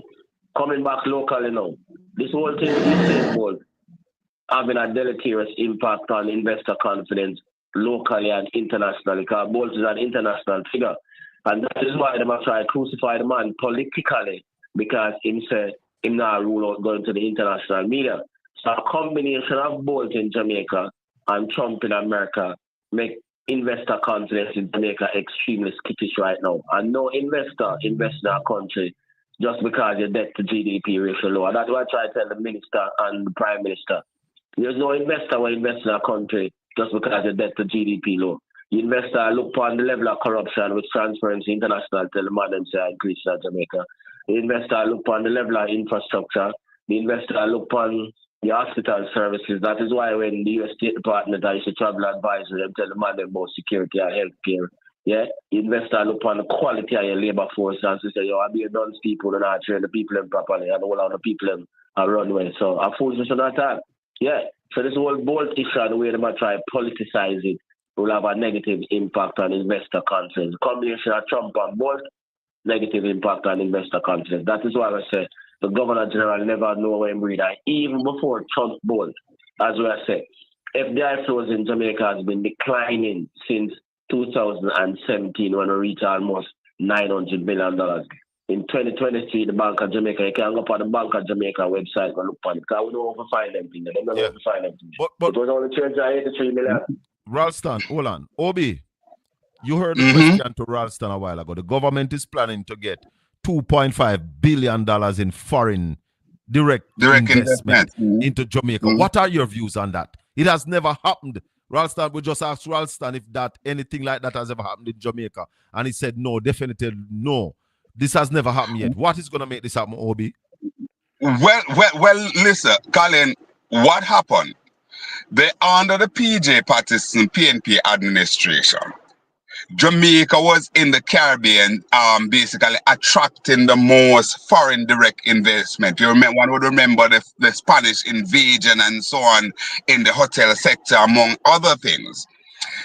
After the PNP administration, the direct foreign investment has been go down on a downward trajectory. So what is happening now? It's really a level of jawboning, as Ralston would say, level of jawboning that is taking place. So it's a kind of talking up the economy. But when you look at it, as Ralston pointed out just now, all the indicators really point in the opposite direction, that things is not as the government is actually jawboning, because based on what is happening on the Trump radar and right now with Usain Bolt, I don't see it happening. So I have to concur with Ralston that I don't see that coming at all, Colin. We have never seen it this level before, even at the height of coming in. So I don't see it coming, and we're in very, very choppy water right now. So, it is home territory first for the US. And as we know that the United States is the locomotive of the economy, right? The major.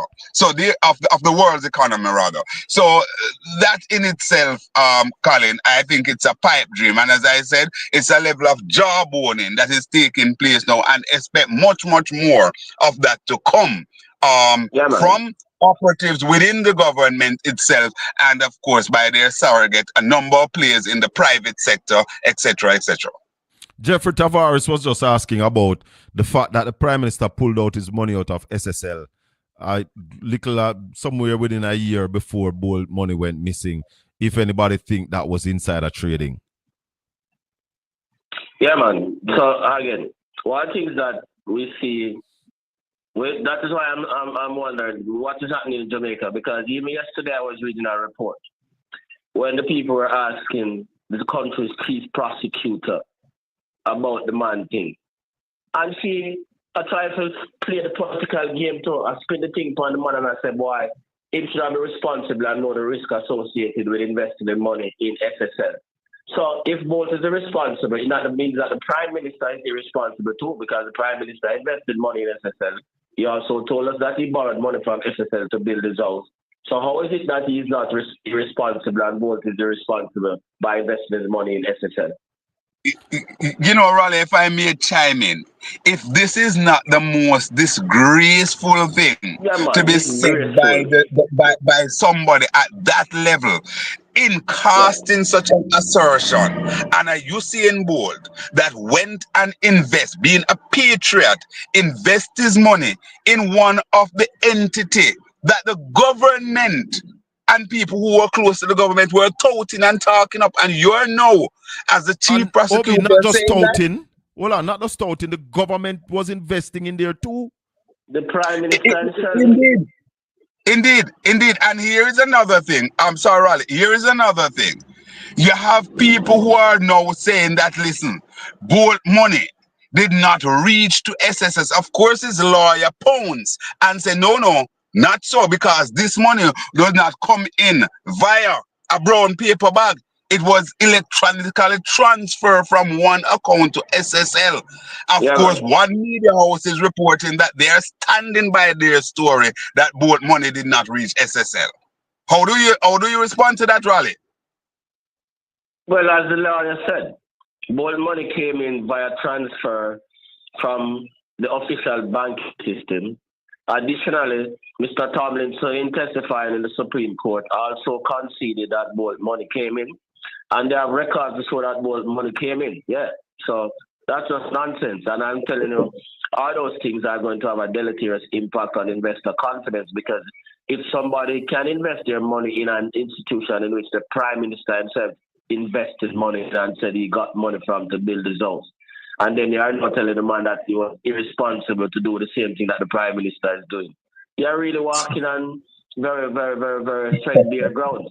Yeah? So, Yeah, and I'm that's willing going to have a to, one deleterious second. impact on confidence in the financial system, because if I can invest my money in an institution that is regulated by the government and in which the Prime Minister himself invests, and then now I lose my money, and then you are telling me that I am irresponsible to invest in that institution, it means that the Prime Minister is irresponsible too. And not just the Prime So, Minister, but the other government agencies that have invested in there. Remember, Yeah, whole heap of ministries and government agencies have money in there yeah, too, you but know. we use the Prime Minister because he is the top official in the country. All right. Yeah. absolutely, Raleigh. So, what would drive a media entity to basically put out a statement, and I'm taking that this official statement, to say, listen, they are standing by their story. That Remember they stood by a particular story that cost them $20 million. that was the PJ. Remember they always stand by stories, you know, however erroneous, yeah? All right, well, But gentlemen, the question is, why would anybody be going at Usain Bolt? That is what struck me and what I find Colin, just because the man came out and said, yo, for 2 years, they might give me a peer argument and me can't know nothing about my money, and me now rule out going international. That is why a particular opportunist put out the thing against the man, and then the whole of them follow the line. Just like how them follow the same line about recession. Recession, but no recession. All of them just follow the line there. What is surprising is that somebody like the DPP, who should be independent, would carry the same line. You know, this to me is crazy. Of course, it's crazy. This is crazy. And to hear people who are supporting the government making these kind of statements against a man who every single one of we sit down and watch him making money. We know where the youth money come from. Coming from humble beginnings. What are you saying to people where I come from country when I have no connection? Look at the culture and the creative industry, because Bolt is a creative, my people. Let me tell you that. Look at these people that is what I'm telling you. Decide them just take with their money, so. That is why I'm telling you that it's going to have a negative impact on investor confidence. The worst thing that them could have ever do. That's the point I'm making to you. Is the worst thing that them could have ever do. They're going to pay the price for it politically, and I'm going to pay the price for it economically.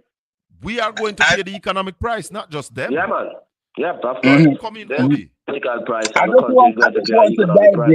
want to digress a bit. As someone who out there, like yourself, Raleigh and Colin, all three of us are part of the fourth estate. I want to just urge our people, Jamaicans both at home and abroad, to be mindful.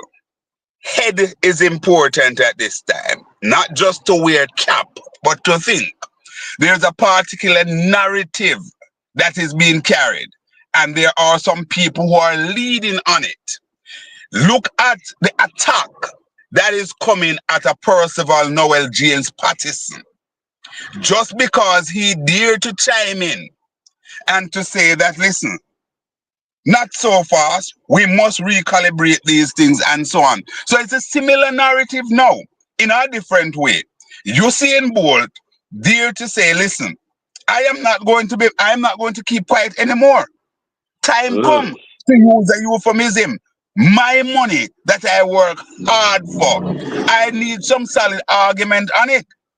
And that is why people are saying that here what happened. It seems as if there are some mix up with people in officialdom, i.e. government and so, that have some question to answer. Because here look funny. This is looking it starts funny. funny. Because the man come out and you have some people from certain quarters that you wouldn't expect to be chiming in and behaving the way that they are behaving, who are doing it. So the people are going to get more and more suspicious, and questions are going to be asked. This is election 2025. Election year 2025. And while we are not, hold on there, Colin. While personally, I am not preaching the politics, but election has consequences, and that is the power that people has. This finger is very important. As a father, gentlemen, I worry for the youth, even for mental state. Because if you take 12 million US from a youth, and a joke money that. The youth sat down for 2 years quiet and said, listen, me a chill and wait because I don't want nothing affect my country. Patriotism. And because the man now I say, yo, government, do something. It is the government's responsibility to do something. So now I come out upon the youth. Me find it funny and now me start worry who involved. The question to you, Ralston and Obi. Back in the day, when the banks went awry, the banks and bankers did bad business with people money. And that was what caused FinSac. And people now remember that aspect of it. People are ready to blame Omar Davis. It was banks and bankers who made bad decisions. And when people want their money, them can't get it back. Does this have any look like what we see in a FinSac, Ralston? Because here is a investment house gone with the man money. Yeah, well, the only difference between that and FinSac was that Omar Davies and PJ make sure so the people them get back their money. Their money I stick out and I blame the victim and I make it look like I'm the villain. SSL is a regulated institution by the FSC, and the FSC answerable to the greatest finance minister Jamaica has ever seen, Nigel Clark, and him say him last to report in his office. That is where the blame should go. Yeah? So then to make every effort to give back the man money.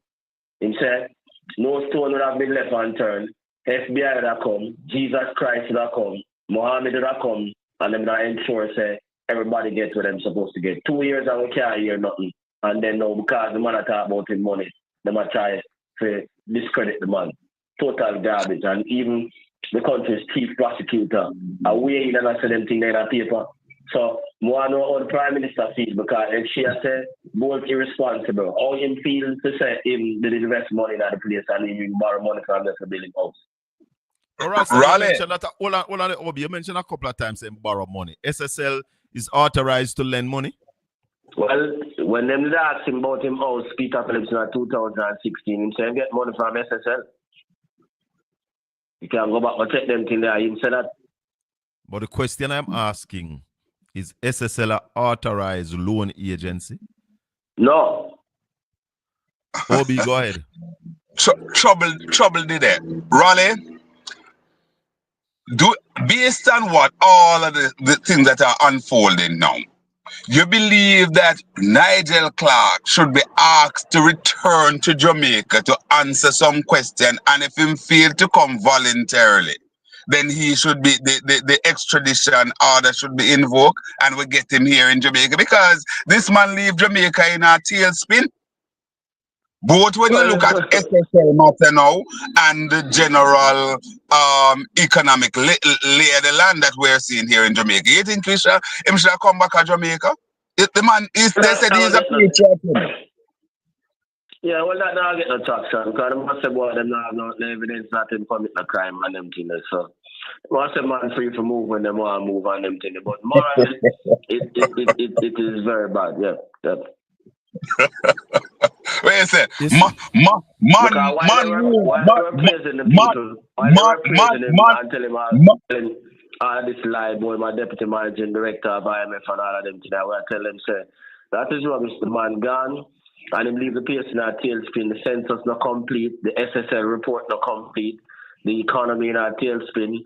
Everybody want to cuss me off and say, boy, a bad man, against the man. And all of them something. So, Jamaican people call them can't ever tell a lie because even at the time when they tell the people them that Geeta Gopinath from India was the first deputy managing director of IMF from 2022.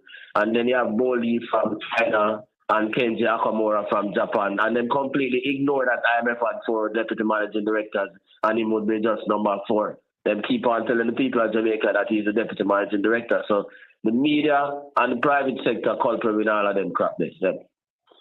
And a great majority in the media still carrying that falsehood up to today, rally. Man, up to today, they're still carrying it. Mm-hmm. Let me read this message here from Satavar saying the International Monetary Fund IMF and its property and asset have certain immunities that they may limit the ability to extradite IMF official. So Obi, man, I said the man under protection, man. No. Thanks, Jeffrey, for the quick. But gentlemen, where the economy is now, yes, recession, yeah. We look at this budget here.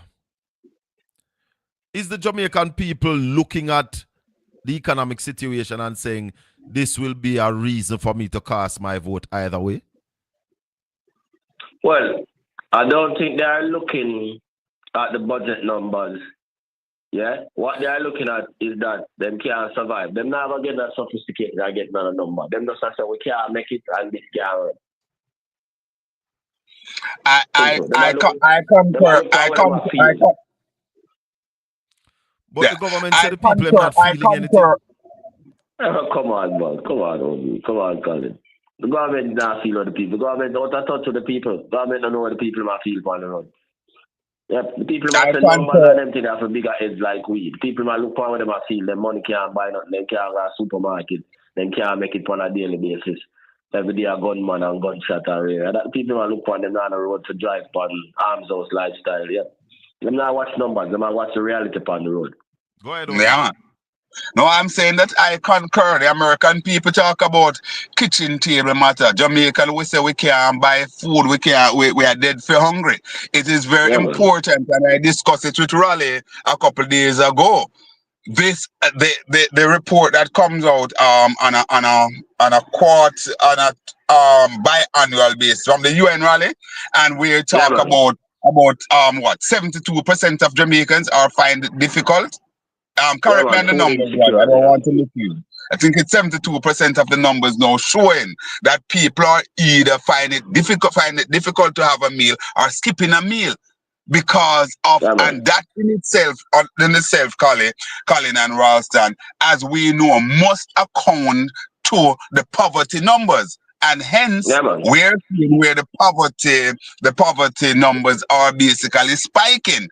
And to answer your question, Colin, that is where the rubber hits the road, and that is the economic scenario that the people will vote from. As Raleigh said, people are not going to get all technical and look at the numbers and dissect it like we are, because it's a part of our remit based on what we do to get into these things. But the average Joe and Jill are looking at it and say, listen, 2015, 2016, a pound of chicken was for about, call it say $100. To date, a pound of chicken is for almost $400, almost Yeah, man. 300%, Yeah, man. 300% increase. And if you're Yeah, even man. to go by the minimum wage and give them to say that minimum wage has gone up by 150%, where are the people? Where the people lies? Hmm? So these are the things that people are looking at. And when you talk to them, whether on air or you meet them along the corner shop, the small bars, the roadway, anywhere at all, people are just having hardship. Hardship. You know, Yeah, a man man. will tell you, so right now, in order for basically break even, recently, a quarter of jerk chicken was selling for $700. You Thousand still have a dollars. few people that may do it. No people are selling that said quarter for $1,000 because Yeah, they man. said, listen, Mhm. this is where it's at. This is where it's at. You know, Raleigh. and that is the average place. That is the average place. Sorry, if you're to go into Kingston, for example, your journey from Manchester, and you're into Kingston, and you want to sit on one of the quote unquote more like a relaxing place, you'd have to pay much more than $1,000 for a quarter of chicken. Yeah, man. Minimum wage rally. When is that next scheduled to move? Well, them just posted the annual review, but we don't see that have a move for now. You don't see it going to move again. No, But we see a big fight between the public sector workers and the government this year because although the wage bill, 460 billion, is there in that budget, not in there for the significant compensation. So we see a big struggle in this wage cycle between the government and the public sector workers. how we going And to fix it? that is why even before the budget was presented, the man named Keith Duncan started to talk about the wages because him see where I come. And in fully in line with the government's macro strategy. So hold on, Obi, we're looking at issues with the wage bill coming this year. Yeah, man. Big fight between public sector workers and government. Yep. And we must also factor into the equation, Raleigh and Colin, what we saw just last week with RN nurse and Yeah, man. midwives and so on, basically flexing their muscles, done in black because their overtime money and so on still outstanding, and there are still a lot of things that are unsettled that actually signed off and on the clock with the new compensation package. A number of Yeah, those man. things are still outstanding. So, Yeah, man. this man Nigel Clark has a lot of questions to answer. As we understand that we'll never get him back to answer, and you have people who will still talk about him being the greatest finance minister and so on. But certainly, this man left Jamaica much worse than he found it.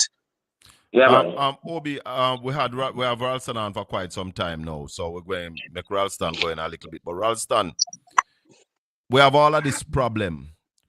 Where are we going to get money from to get out of this recession and to grow the economy sufficient enough to be able to pay our people a livable wage for people to start living good in Jamaica? Where's this production going to come from? Well, the first thing you have to do is not in this budget. So the first thing you have to do is to improve. You have to spend more on the capital budget. So you have to fix the procurement, right? You have to improve investor confidence. Yeah, those are the prerequisites. You have to get the interest rates down. So the reason for this problem is a certain mindset. So the first thing you have to do is get rid of the mindset that is creating this problem. Until you get rid of the mindset that is creating this problem, the problem is going to persist. What we have now is a mindset of denial. So you can't solve the problem if you have a mindset of denial. So that's the first place to start, which means the people of Jamaica have to know what they're going to do. Simple. Obi, where the production going to come from to start growing this economy so we can take care of ourselves as a people? Well, certainly, Colin, and again, I have to concur with Raleigh. But one of the things that we have seen in major economy, if you even want to use the United States, what the go-to place is to basically look at their infrastructure. How do you build out your road, your bridges, and so on? Because those are things that would normally put some level of throughput within the economy to basically, so as many people as possible would basically benefit from it. And that in itself would actually assist in driving the numbers. There's also, Colin, your pet peeve, the creative industry. How do we look at the orange economy? How do we look at the agriculture sector, which dovetail into even the infrastructural argument because the farm roads and so on? Remember that Dayton Campbell said on the political platform recently, and I engaged the minister privately, wanted to have him on air to speak to it because Dayton revealed to Jamaica, and I'm sure that he would basically do the numbers, do the groundwork and so on. And he came up with the finding that is only 35% of the agro parks is under production. If that is not a disgrace, then I don't know what is, Raleigh? Yeah, man, because that's what I'm telling about a mindset. We have a mindset now that is not interested in production. The mindset that we have now is debt reduction. Yeah? So we have to have a mindset change. Yeah? So if the current people don't change their mindset, then the problem is going to persist. So although we have a recession, the mindset is that we are going to continue to do what caused the recession in the first place. We are moving along like the Titanic. Yeah, just go on until it crashes. Yeah? So we have to change that mindset. Jeffrey, good. I want to put this to you. Sorry, Colin. One second, Colin. I want to make Ralston go, but Jeffrey have a question. I just want to ask Ralston a question before him leave us. Jeffrey's asking Ralston. Something. I want him all right, zero. So I'll allow you after. After, what are your views on the budget with education, health, and security? And as I said before, the allocations to those ministries are flat. So we're not going to get anything different from what we have been getting over the last 6 years. Simple. Same with the capital budget. The capital budget is down. The mindset is that we can't fix procurement, so we are not going to fix the budget to suit procurement. That is why I'm saying to you that as long as we have that mindset running the country, we are not going to reach anywhere. Simple. Go ahead, Obi. Raleigh, I want you to take 60 seconds also and speak to this directly because it's something that is troubling to me. The 35% production in the agro parks. How come? Because here it is. These are properties that are already there, irrigated in the main and so on. How do we have a 35% under cultivation at this time? What's the cause? That is simple. We don't have a productive mindset. The major objective of government's macroeconomic policy is to reduce the debt to GDP ratio by compression. It's not about production. How many times you hear anybody in government use the word production or exports or them things? They don't talk about them things. That's why I'm telling you, the country now I reach nowhere unless we have a mindset change. I read when I say a mindset change. Yep. A mindset change is as a euphemism to say something else. We need people that have different mindsets to run the place.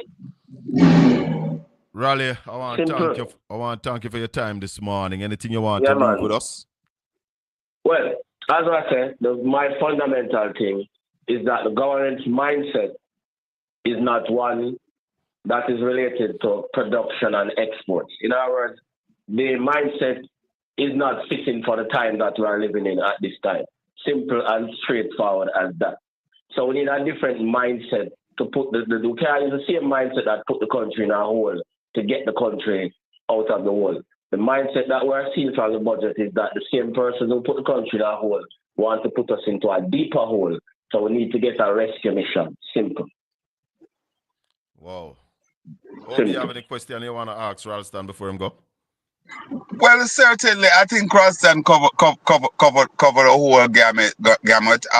Raleigh, my only question to you: do you believe that the private sector are amenable to a change of heart and join in that mindset and really put some tough question to the government and push back to say, listen, you have to basically recalibrate and really talk about the whole business of production. How are we going to ensure that the agri parks, move from 35% to say high 80s or so? You think they're amenable to that, Rally? I will say those kind of questions being asked started to be asked by, say, Amitri Siaga, our good Never. friend Wignell, and so on and so forth. No, the private sector is an extension of the government. You never heard his response about the recession. The private sector is an extension of the government. So I have to deal with the masses of the people. The private sector is simple. They have a whole lot of money, but they are small. That's just an extension of the government. So the people of Jamaica have to start thinking about their future. The private sector sees its future in this government. Yeah? The people of Jamaica have no future with this government. So the people just have to make them decision. Private sector is an extension of the government. Raleigh, thank you very much, my brother. Blessed love. Yeah, man. Blessed. Cool. Yeah, I will be blessed. Ralston, Respect, Raleigh. All the best, my friend. Top All the best. economist on this island. Obi. Yes, I am. Portmore becoming a parish, ram through the parliament. What are your views? All right, quickly, before I answer you, Colin, I'll be allowed 60 seconds. I want to say congratulations to my friend, Marlon Morgan. Everybody calling my phone. I'm going to join in the congratulations. They calling my phone and say, oh, boy, you cause it, because you're bad for Marlon day in, day out, and say, boy, he must be rewarded. But I believe that Marlon had done some heavy lifting for the Labour Party from their in opposition, and he continued to do so. I want to congratulate him. And one should expect that level of bombasticness from Marlon wherever he sits. That's just his nature. So we await to see what will happen. I'm sure he will be one of the first caller to call me on Monday. All right, let's go to Marlon, Portmore. Marlon, congratulations on your move there. All right, Portmore. Colin, again, I believe that this is one of the most egregious things that we have seen, certainly in our lifetime, Colin, where the government had basically take onto themselves by a simple majority to be creating a parish, creating political boundaries and so on. And certainly, it to me, Colin, also what they're seeking to achieve seems almost, I don't want to say criminal, but really and truly, they are trying to take away something from the people or from the opposition that the people have signed off on in February of last year. Because what this means, Colin, if it's allowed to go through in one swoop, we'll have two changes. Norman Scott will no longer be mayor over there in St. Catherine. And Mayor Thomas, he will be out in the cold. That is the one I think will cause major problem legally. Mayor Thomas, that is the one, because the people voted for this man directly. The government can't they can't throw that out. Absolutely, but by virtue of what they are doing, because here is the thing. If you are resorting Portmore or giving Portmore the similar status as the other parishes in Jamaica, as the parishes in Jamaica now, because Portmore is still not a parish, as the parishes in Jamaica, then what happened? It means that Portmore would have no jurisdiction as a parish to have their own mayor, right? So all in all, you'll be taking away what the people have gone to the poll and the decision in February. You'll be taking away that from them. And I believe, Colin, that it is sad that somebody who was the first prime minister after post-independence is presiding over this. I think it is egregious, to say the least. I believe that in the days and weeks to come, we will see some pushback. The opposition served notice that they will be going to court with it. And in addition to that, Colin, all of this are happening without any kind of deep consultation with the people of Portmore. Fitzjackson said they had consultation, Obi. They said they had consultation. Where? Colin, let me tell you this. I lived in Portmore for most of my early adult life. I was an active member. Well, an active member, not in terms of holding any position, but certainly by way of going to meetings and so on. During the joint Portmore Citizens Association, the time I lived in Southborough, right? And what happened? There were just meetings on top of meetings and so on. The late George Lee was a major player, and that is why he got the name Mr. Portmore and was heralded in as the first mayor, direct elected mayor of Portmore. You know, nothing at all like this. And if you talk to people across the length and breadth of Portmore, they will tell you that the consultation process have been lacking. But Colin, here is it. We hear the government talk about the level of consultation and that they're having with the constitutional reform. You see any? Well, I've been to one. When I say you see any in the magnitude that we should be spoke about. But Obi, Everard Warmington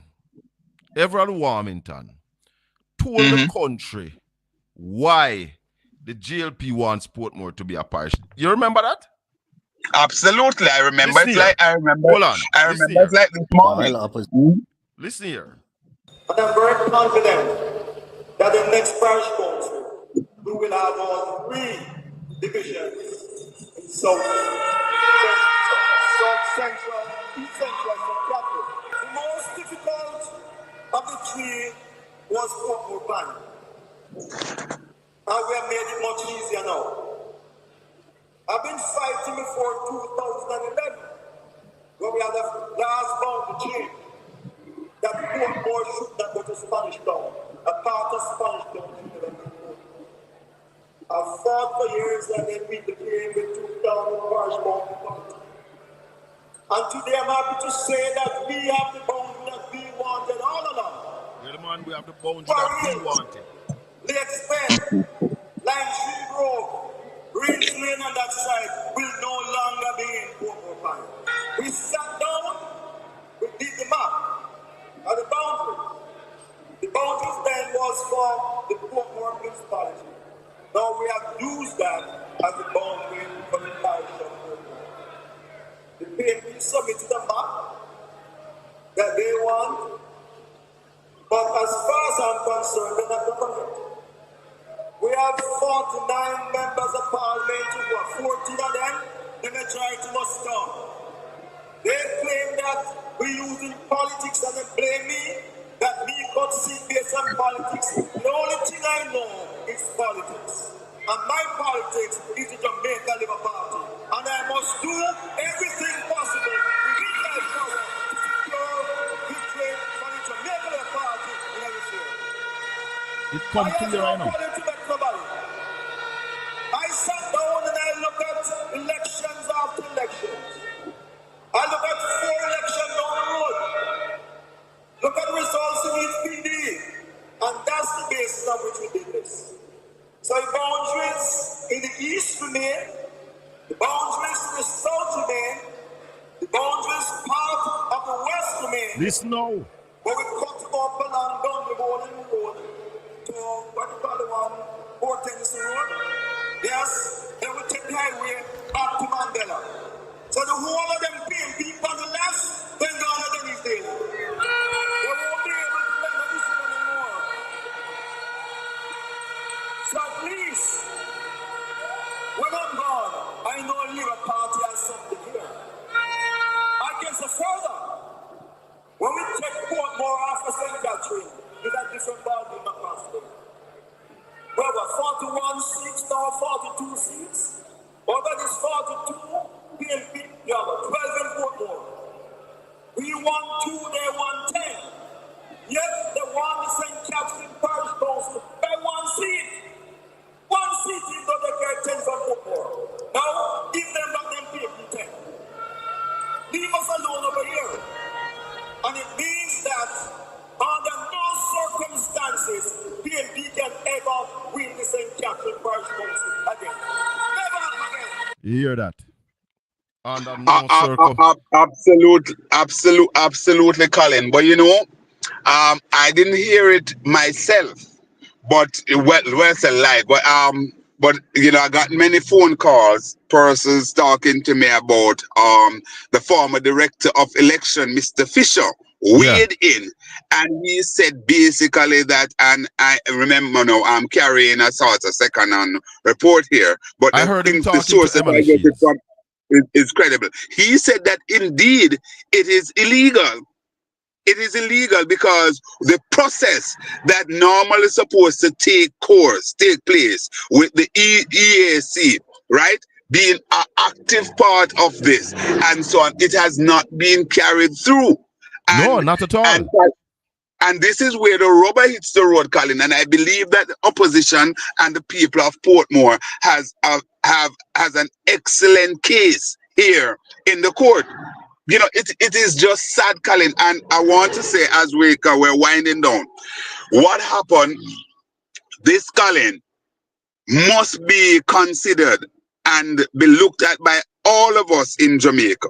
Because it simply means that by one slew, with a simple majority, the government of the day, which is the JLP now, that is showing brazen rather, um, uh, uh, disregard for the Jamaican people. By virtue of doing this, they could come into Portland tomorrow. They could come into my parish of Manchester and decide that this boy, the parish seems as if so and so and so, and decide to do the similar thing. And it's also, Colin, again, very, very distasteful and disheartening when you should be having more democracy, having people to participate more. That is to say, putting things in place so we have more direct election of mayor across the entire gamut of Jamaica, which is what the Portmore scenario was supposed to herald in across the length and breadth of Jamaica. We are taking that away.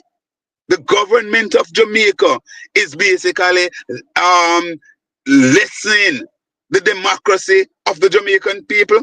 It's untenable. But Obi, what do you say about their argument, though, that the opposition is playing politics with this? Well, let's get this straight. We have two major political parties in Jamaica, and we have some side parties. And as the name suggests, politics, so they will do politics. However, implicit in doing politics, similarly, Colin, that people would say that you and I are have political preference and so on and so forth. And immediately I would push back to people and say, test my body of work. Look at my body of work and see how I'm prepared to go and to do my job. Similarly, Colin, you look at whether you want to say it is they're playing politics or not. Look at the scenario. And certainly when we look at the thing, for example, in Portmore now, I think that the PNP is on solid grounds.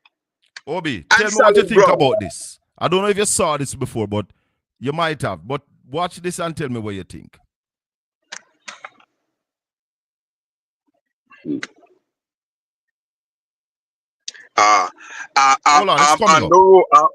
I'm on the road, Colin. I just park along the roadside here and doing my stuff. I don't want. Hold on. I want you to hear this, man. Go ahead.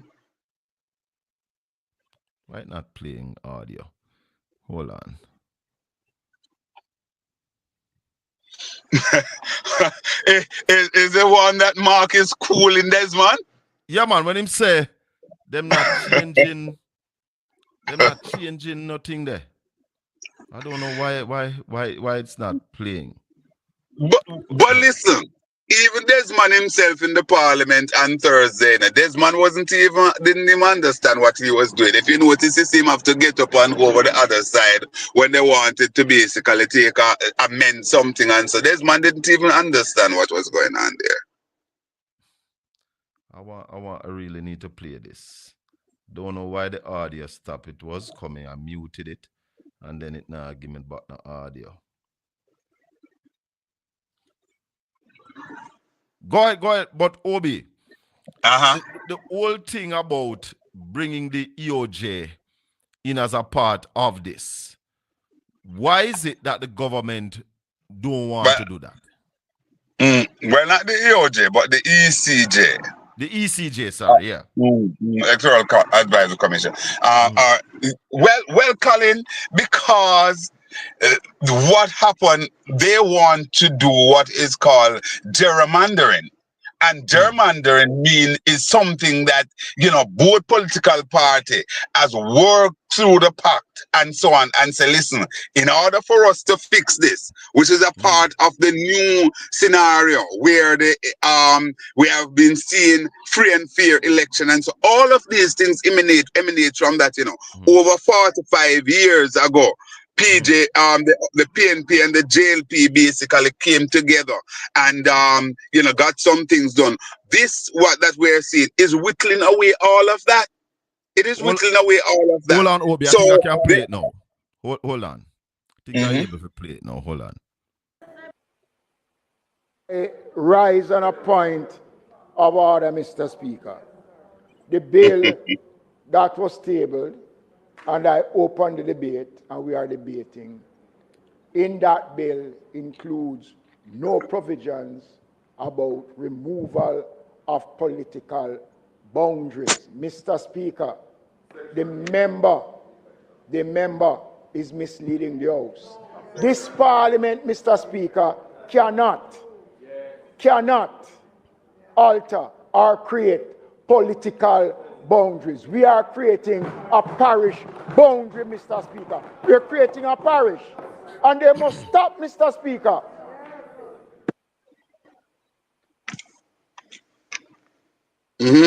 Mr. Speaker, the minister has made that point repeatedly, and it is disingenuous. Under our constitution, constituencies cannot straddle parish boundaries. And when you configure parish boundaries, as this bill does, running through the middle of existing constituencies, you are ipso facto reconfiguring the constituency boundaries. Stop deceiving the people. Stop it. Stop it. Stop it. Was Desmond caught in a lie? Colin, what I will say, I'll respond to this as I have to leave you. I respond to this, Colin, by saying, poor Desi. And, I'm prepared to basically kind of give him a pass. This man don't really understand these things too much, So, so that's it. And Mark basically pounds and, kind of school him a bit. And I think right now, Desmond maybe is licking his wound and say, oh my God, I didn't even know that. But him not when come out and say thanks, Marky G. All right. Obi, thanks for your time, man. Blessings. We'll talk again. My friend and brother. God bless you. Have a good one. Love. One love.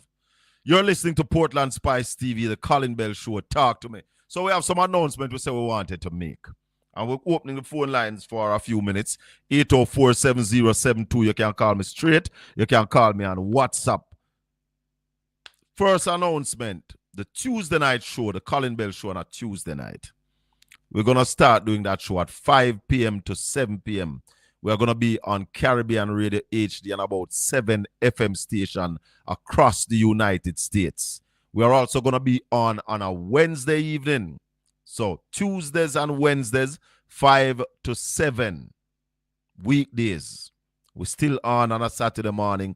This is the signature show. We now move that show, yeah. But yeah. And those of you who have the time tomorrow morning, I will be a guest on a Caboose program down there at IRE FM. We're going to be talking about Reggae Month and, of course, the culture and the creative industry. It is that time to really move Jamaica forward. And the culture and the creative industry is really bigger than politics. Remember that, my people. It's about Jamaica's opportunity to become a wealthy nation. And we have to log into this now and get this thing up and running where our people can benefit from it like people around the world benefiting from culture and the creative industry. Reggae Month should be a big thing. We're going to be talking about that. So IRE FM tomorrow morning, I think I'll be on somewhere about 8:35 with Kabu. Yeah, man, I'll be your special guest. So don't forget to join that. If you have not yet subscribed to Portland Spice TV, we're asking you please to subscribe, like up our videos, share our channel, tell people about it. We are on every Saturday morning from 9 a.m. until 11 a.m. Tuesdays and Wednesdays, we're going to be on 5 p.m. to 7 p.m., giving you more content, more credible broadcasting via YouTube, Facebook, TikTok, you name it. Yeah, man. And as we say, our thing credible, we take your calls, 804-7072. You can call us straight. You can call us on WhatsApp. We talk politics, religion, sex, current event, sports, you name it, we talk it right here. And we're launching this mission, Operation Repair, you see, and Bolt. The youth must get back in money.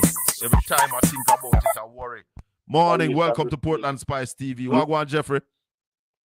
I am here, my good friend. Great program, man. Thank you, my brethren. Coming from you, it's a pleasure. Yeah, man, it's a great program between you, our good friend, Sir Bert Samuels, attorney at law, Ralston Hyman, and of course the fireman himself, Conrad O'Brien. Yes, man. Yes, man. You know, Colin, I sit here yesterday evening and I got so upset. Don't to my very producers, to Mr. Jeffrey, calm down. When you listen to the utterance of Jamaica's chief prosecutor coming out about Usain Bolt and Jamaicans lambasting this young man, this is where we have become in this country, where the man has been literally raped of his earnings. And Jamaicans are saying that XQYZ. Jeffrey. What a national disgrace. Hold on. I'm going to ask you a favor, though. Do not say Jamaicans. Because I am going to say to you, Jeffrey, 99% of Jamaicans are saying Bolt to get back in money. It's just the one set of labor rights them. And please keep it down. Don't put Jamaicans in it, because here, so we are saying Operation Payback, you're saying Bolt in money, and government have a role to play. Government have a responsibility to investigate and find the youth money. Indeed, and I am making a public announcement on your program, if I can. Of course. That Usain Bolt get in contact with the Make We Talk program. Or if anybody can get in contact with, or attempt to get in contact with the Reese Rattigan program, is that we don't want him on the program. We need to speak to him. Yeah. We need to speak to him. Mr. Rattigan wanted to speak to him from ever since. This cannot continue. No, you must get back in money. Of course he must get back in money. He works hard for his money. In which modern democracy can a leader of a country pull out his money and still be the leader of the damn country? And nothing comes out of it? Listen, man. Huh? Listen, man. The man them know what was happening. Because remember that the FSC said that they sent in report to the Ministry of Finance about SSL, you know. And the minister put it down in his office, lost it, hide it, make mistake with it. I don't care. Him go back, go find it. That he had gotten the report. The youth losing money, and now labor rights are come out. I come chat about the youth fault. What kind of rubbish and rudeness? Of course. You need to come out and apologize. Or the Prime Minister need to come out and disassociate himself from that argument coming out of the Labour Party. They must disassociate themselves from it. He will not disassociate himself from it, my friend. Well, we are calling on the no less a person than the Prime Minister. Because right now, where we at, labor rights are come out against the youth because the youth attack up for money. What not do? And the question also, Colin Bell, that we the Jamaican people must ask too. When the international community, international press pick up on 28 bank accounts, wasn't that bringing down brand Jamaica? No. So if we're saying both him go out there to speak to international media, brand Jamaica already gone down. When we have a Prime Minister whose statutory filing cannot be certified, that not bring down brand Jamaica. There you go. 3 trillion unaccountable for is not bring down brand Jamaica. Look here, no man. The youth must get back in money. The former Minister of Finance told us that he would leave no stone unturned and the FBI would be a part of the investigation. We are challenging this government. Hold on. We're challenging this government, led by Andrew Holness and the Jamaica Labour Party, to show us proof where the FBI came and investigate this SSL matter. But you and I know, Colin, majority of Jamaicans don't know this. In order for the Federal Bureau of Investigation to come into Jamaica, they have to invite them in. And we know, I'm going to use the word of the famous man himself, we know that the former Minister of Finance is a pathologically mendacious individual. Talk to me. There was no FBI in Jamaica investigating anything. And also, why is it that they're afraid to give us the finding of the report about SSL? What is going on? And then we hear one radio station now coming out about leak and how the man money never reach SSL. Why they must put out the evidence that them have? You know something, Colin Bell? When you listen to these people, I'm going to come off the phone because I know you have a calls coming in. Yeah, man. When you listen to these people when they're talking, sometimes you wonder where the credibility has gone, to be honest. Them drinking something up at the parliament. Yes, man. Termite eating up the brains. We don't know what they're drinking up there. Man. Keep up the work. Blessings, my Indeed, brother. my friend. And Colin, I want to tell everybody on the platform here that come this Monday night is the Make We Talk Current Affair program live on the Make We Talk YouTube channel. We're going to have Raymond Price on. We're going to have the former, I think it's the former mayor of Savlamar coming on, yes. Mm-hmm. And also our good friend Wilfred Rattigan and others will be on. All right, thanks for having me on. Blessings. Thank you. Blessings. Okay. 804-7072. Call us straight. Call us on WhatsApp. The man must get back his money. We all sat down, stand up, jump, scream, shout out with lungs, beat down the wall, knock pot cover when the youth are making money. And now you have labor rights that come out and go on like them want to blame the youth. But the youth was irresponsible. Irresponsible to invest your money in a investment company licensed by the government of Jamaica. We are government agency. We're investing monies in there too. How many government agency had money in SSL? The Prime Minister had money in SSL. And some people lose their money and it must just go so. Can't go so. Welcome to the show. Morning. Yeah, Colin, how are you? Blessings, my brother, and welcome. Happy to hear you. Yeah, man, good to be here, man. Yeah. First of all, I must celebrate and salute Hyman, yes, yeah, for his conviction and commitment and stewardship, yeah, contribution to the development of this country, yeah. And salute you too, man, for thanks, man. Giving us the quality discourse, yeah, that we should have and we must have in this time, what I mean? Yes. But Colin, you know where I'm coming from, yeah? And I'm going to reiterate my position, yeah? Because there's nobody, yeah, that has Jamaica's interests at heart, Black people's interests at heart, yeah? And I, right now, indigenous, original, yeah? Listen to me. Jamaica right now is a damned rogue, yeah, quagmire, from the government to the economy, yeah, to the country, yeah. It is what it is, yeah. And nobody in their consciousness and conscientiousness, yeah, could righteously believe that Jamaica is in a fit, proper, admirable, uncorrupt position right now. Yeah? The single most important question that should be swirling, yeah, from one end of the island to the other is this question. We cannot have any discussion other than this one. $3 and climbing trillion have been missing from the economy. Well, Yeah? they are saying that it's not missing, but the financial statement for it has not been presented to the Auditor General. Colin, we don't know semantics, you know, because we're not idiot people around here, you know. Yeah? And they have qualified Jamaica as an idiotic place, peer fool around here, so that means them can't talk anything and everybody must believe them because they are the only credible voice, the only sensible, the only intelligent voice, yeah, in the sphere, yeah. So whether missing, whether unreconciled, yeah, or whatever terminology they want to use to qualify, yeah, these impressions, yeah. Talk to me.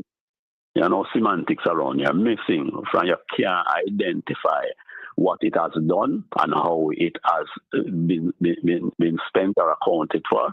It missing, brother. You get what I'm saying? So there can be no other discussion than that right now. We can't pass that because that is the foundation on which everything swirls. The capital, finance, yeah? That is the heart and soul of Jamaica. We go nowhere without that. And when it is missing, unaccounted for or whatever, it means when you really examine the matter, you know, Colin, we can't talk no other talk, you know, brother. Look at what it should have done and it could have done, yeah, to enable our education, our health, yeah, our security, our productivity, our production, our opportunity, yeah? What it could have done to elevate and transform lives, yeah? So the converse is this. Poverty, illiteracy, undereducation, yeah? And you name it, lack of opportunity. You know that in my regular life, is completely aware of what the people of this country, in the country parts and in the inner city and right around, are experiencing.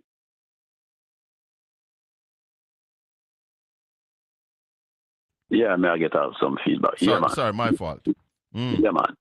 Do you know from day to day? Me feel it, me touch it, me experience it. Yeah? Children can't go to school with regularity. There is no money available to parents, lack of opportunity, lack of work. You know what people have to be doing, especially mothers, because a whole heap of women out there don't have no support from the man, them, you know, for them children, you know, brother. Whole heap of absentee fathers, you know, man. Yeah? Do you know the kinds of effort these women have to be engaged in a sense of hope? We have to respond daily to some needs, some basic needs of families, you know, and yeah, some bright children, boys and girls, yeah, who have one meal a day. And what is that one meal, brother? Yeah? What is that one meal? With our little bread and sugar and water. Brother, yeah. So when we come on this stage, you know, man, we don't come to flaunt and chant and do all kind of stuff and for the talk out of our belly, you know. And what I realize, you know, brother, the place is so contaminated and congested, you know. Yeah, and the government have the people that eat out of them hand, you know, I eat after the ground, just come like, you know, the first time people show can and ground and the foul them just come, yeah, come, yeah, and that are going, you know. So everybody who eat piece of the food, yeah, are resolved to protect the little food that they eat at the expense of the entire country. So as I say, many people are run out and support hypocrisy, support corruption, anything that is wrong, them support it. No matter how it is clearing, they don't have no conscience, they don't have no heart. All them have is a big gut. Yeah? And one gut is being fed with garbage. Yeah? That is what they have to eat, and they will eat it and vomit it out in the nation. Yeah? And spread the contamination.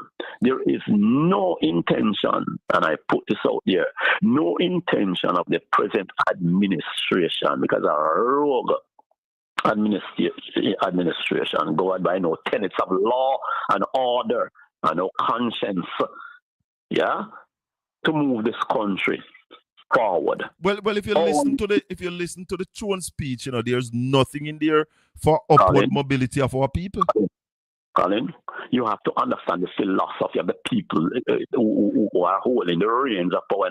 Why you think so much money is missing? Is missing. Why you think so? Yeah, because where it should be applied in order to make a distinction in the lives of people, where you qualify the needs of people, the educational needs of people, the health of people. Do you understand that over 3/4 of Jamaica's population is underfed? Yeah. Yep. And food security is a problem, brother. Food security, you get what I'm saying?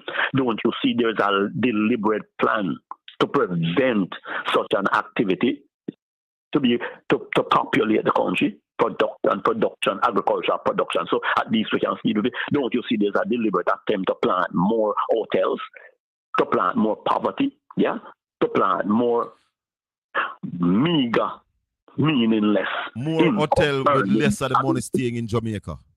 You know what I'm saying? Don't you see the people are condemned to a little minimum wage? Hotels, jobs mean Jamaica oppress blacks. You know what I'm saying? Jobs. And it is coming through hotel. You know, say, we attack this. Well, me attack this from long time.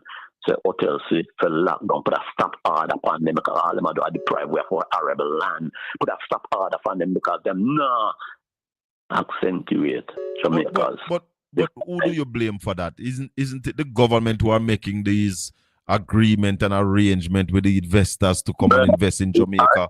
They are not ensuring that our laws are adhered to and our labor laws are adhered to. So the government needs to start dealing with these things better.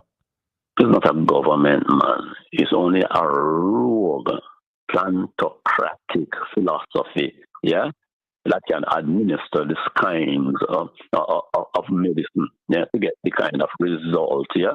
Yeah, it's a diarrheal kind of medicine, yeah, and the result that we are getting, yeah, cannot advance the cause of the black people who are come out of a struggle.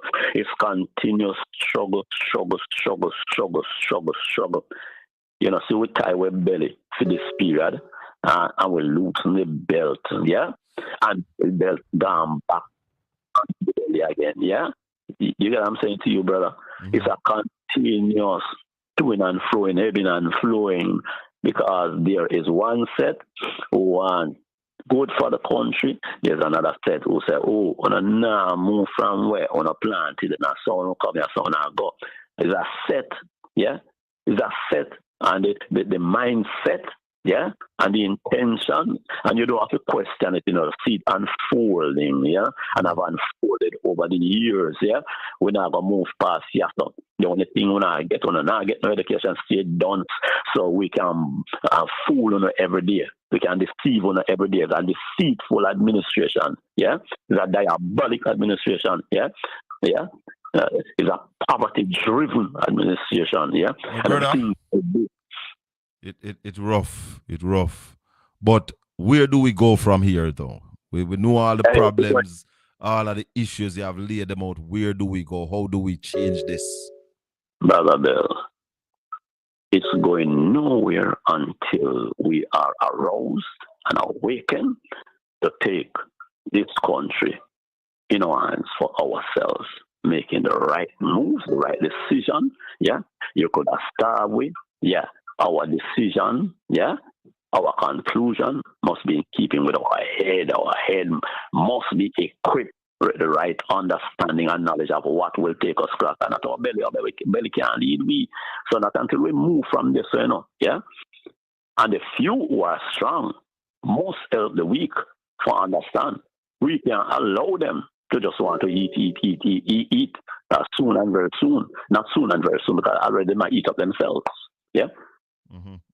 They might eat up themselves. If their consciousness is tied to their belly, then we continue to eat up ourselves, continue to kill ourselves, continue to eat ourselves. Yeah?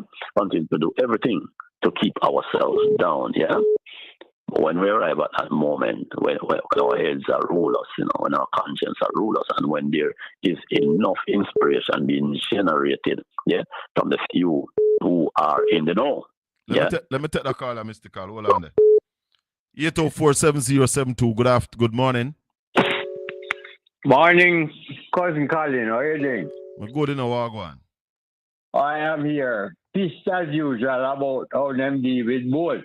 Yeah, man, the youth forget back in money, they might disrespect the youth. You know, if you listen to the statement by Phillips, you realize it's the regular sentiment of the Labour Party, Yeah. It's the sentiment of the hierarchy of the party. Because how can somebody for 2 years never say a word about what happened to them?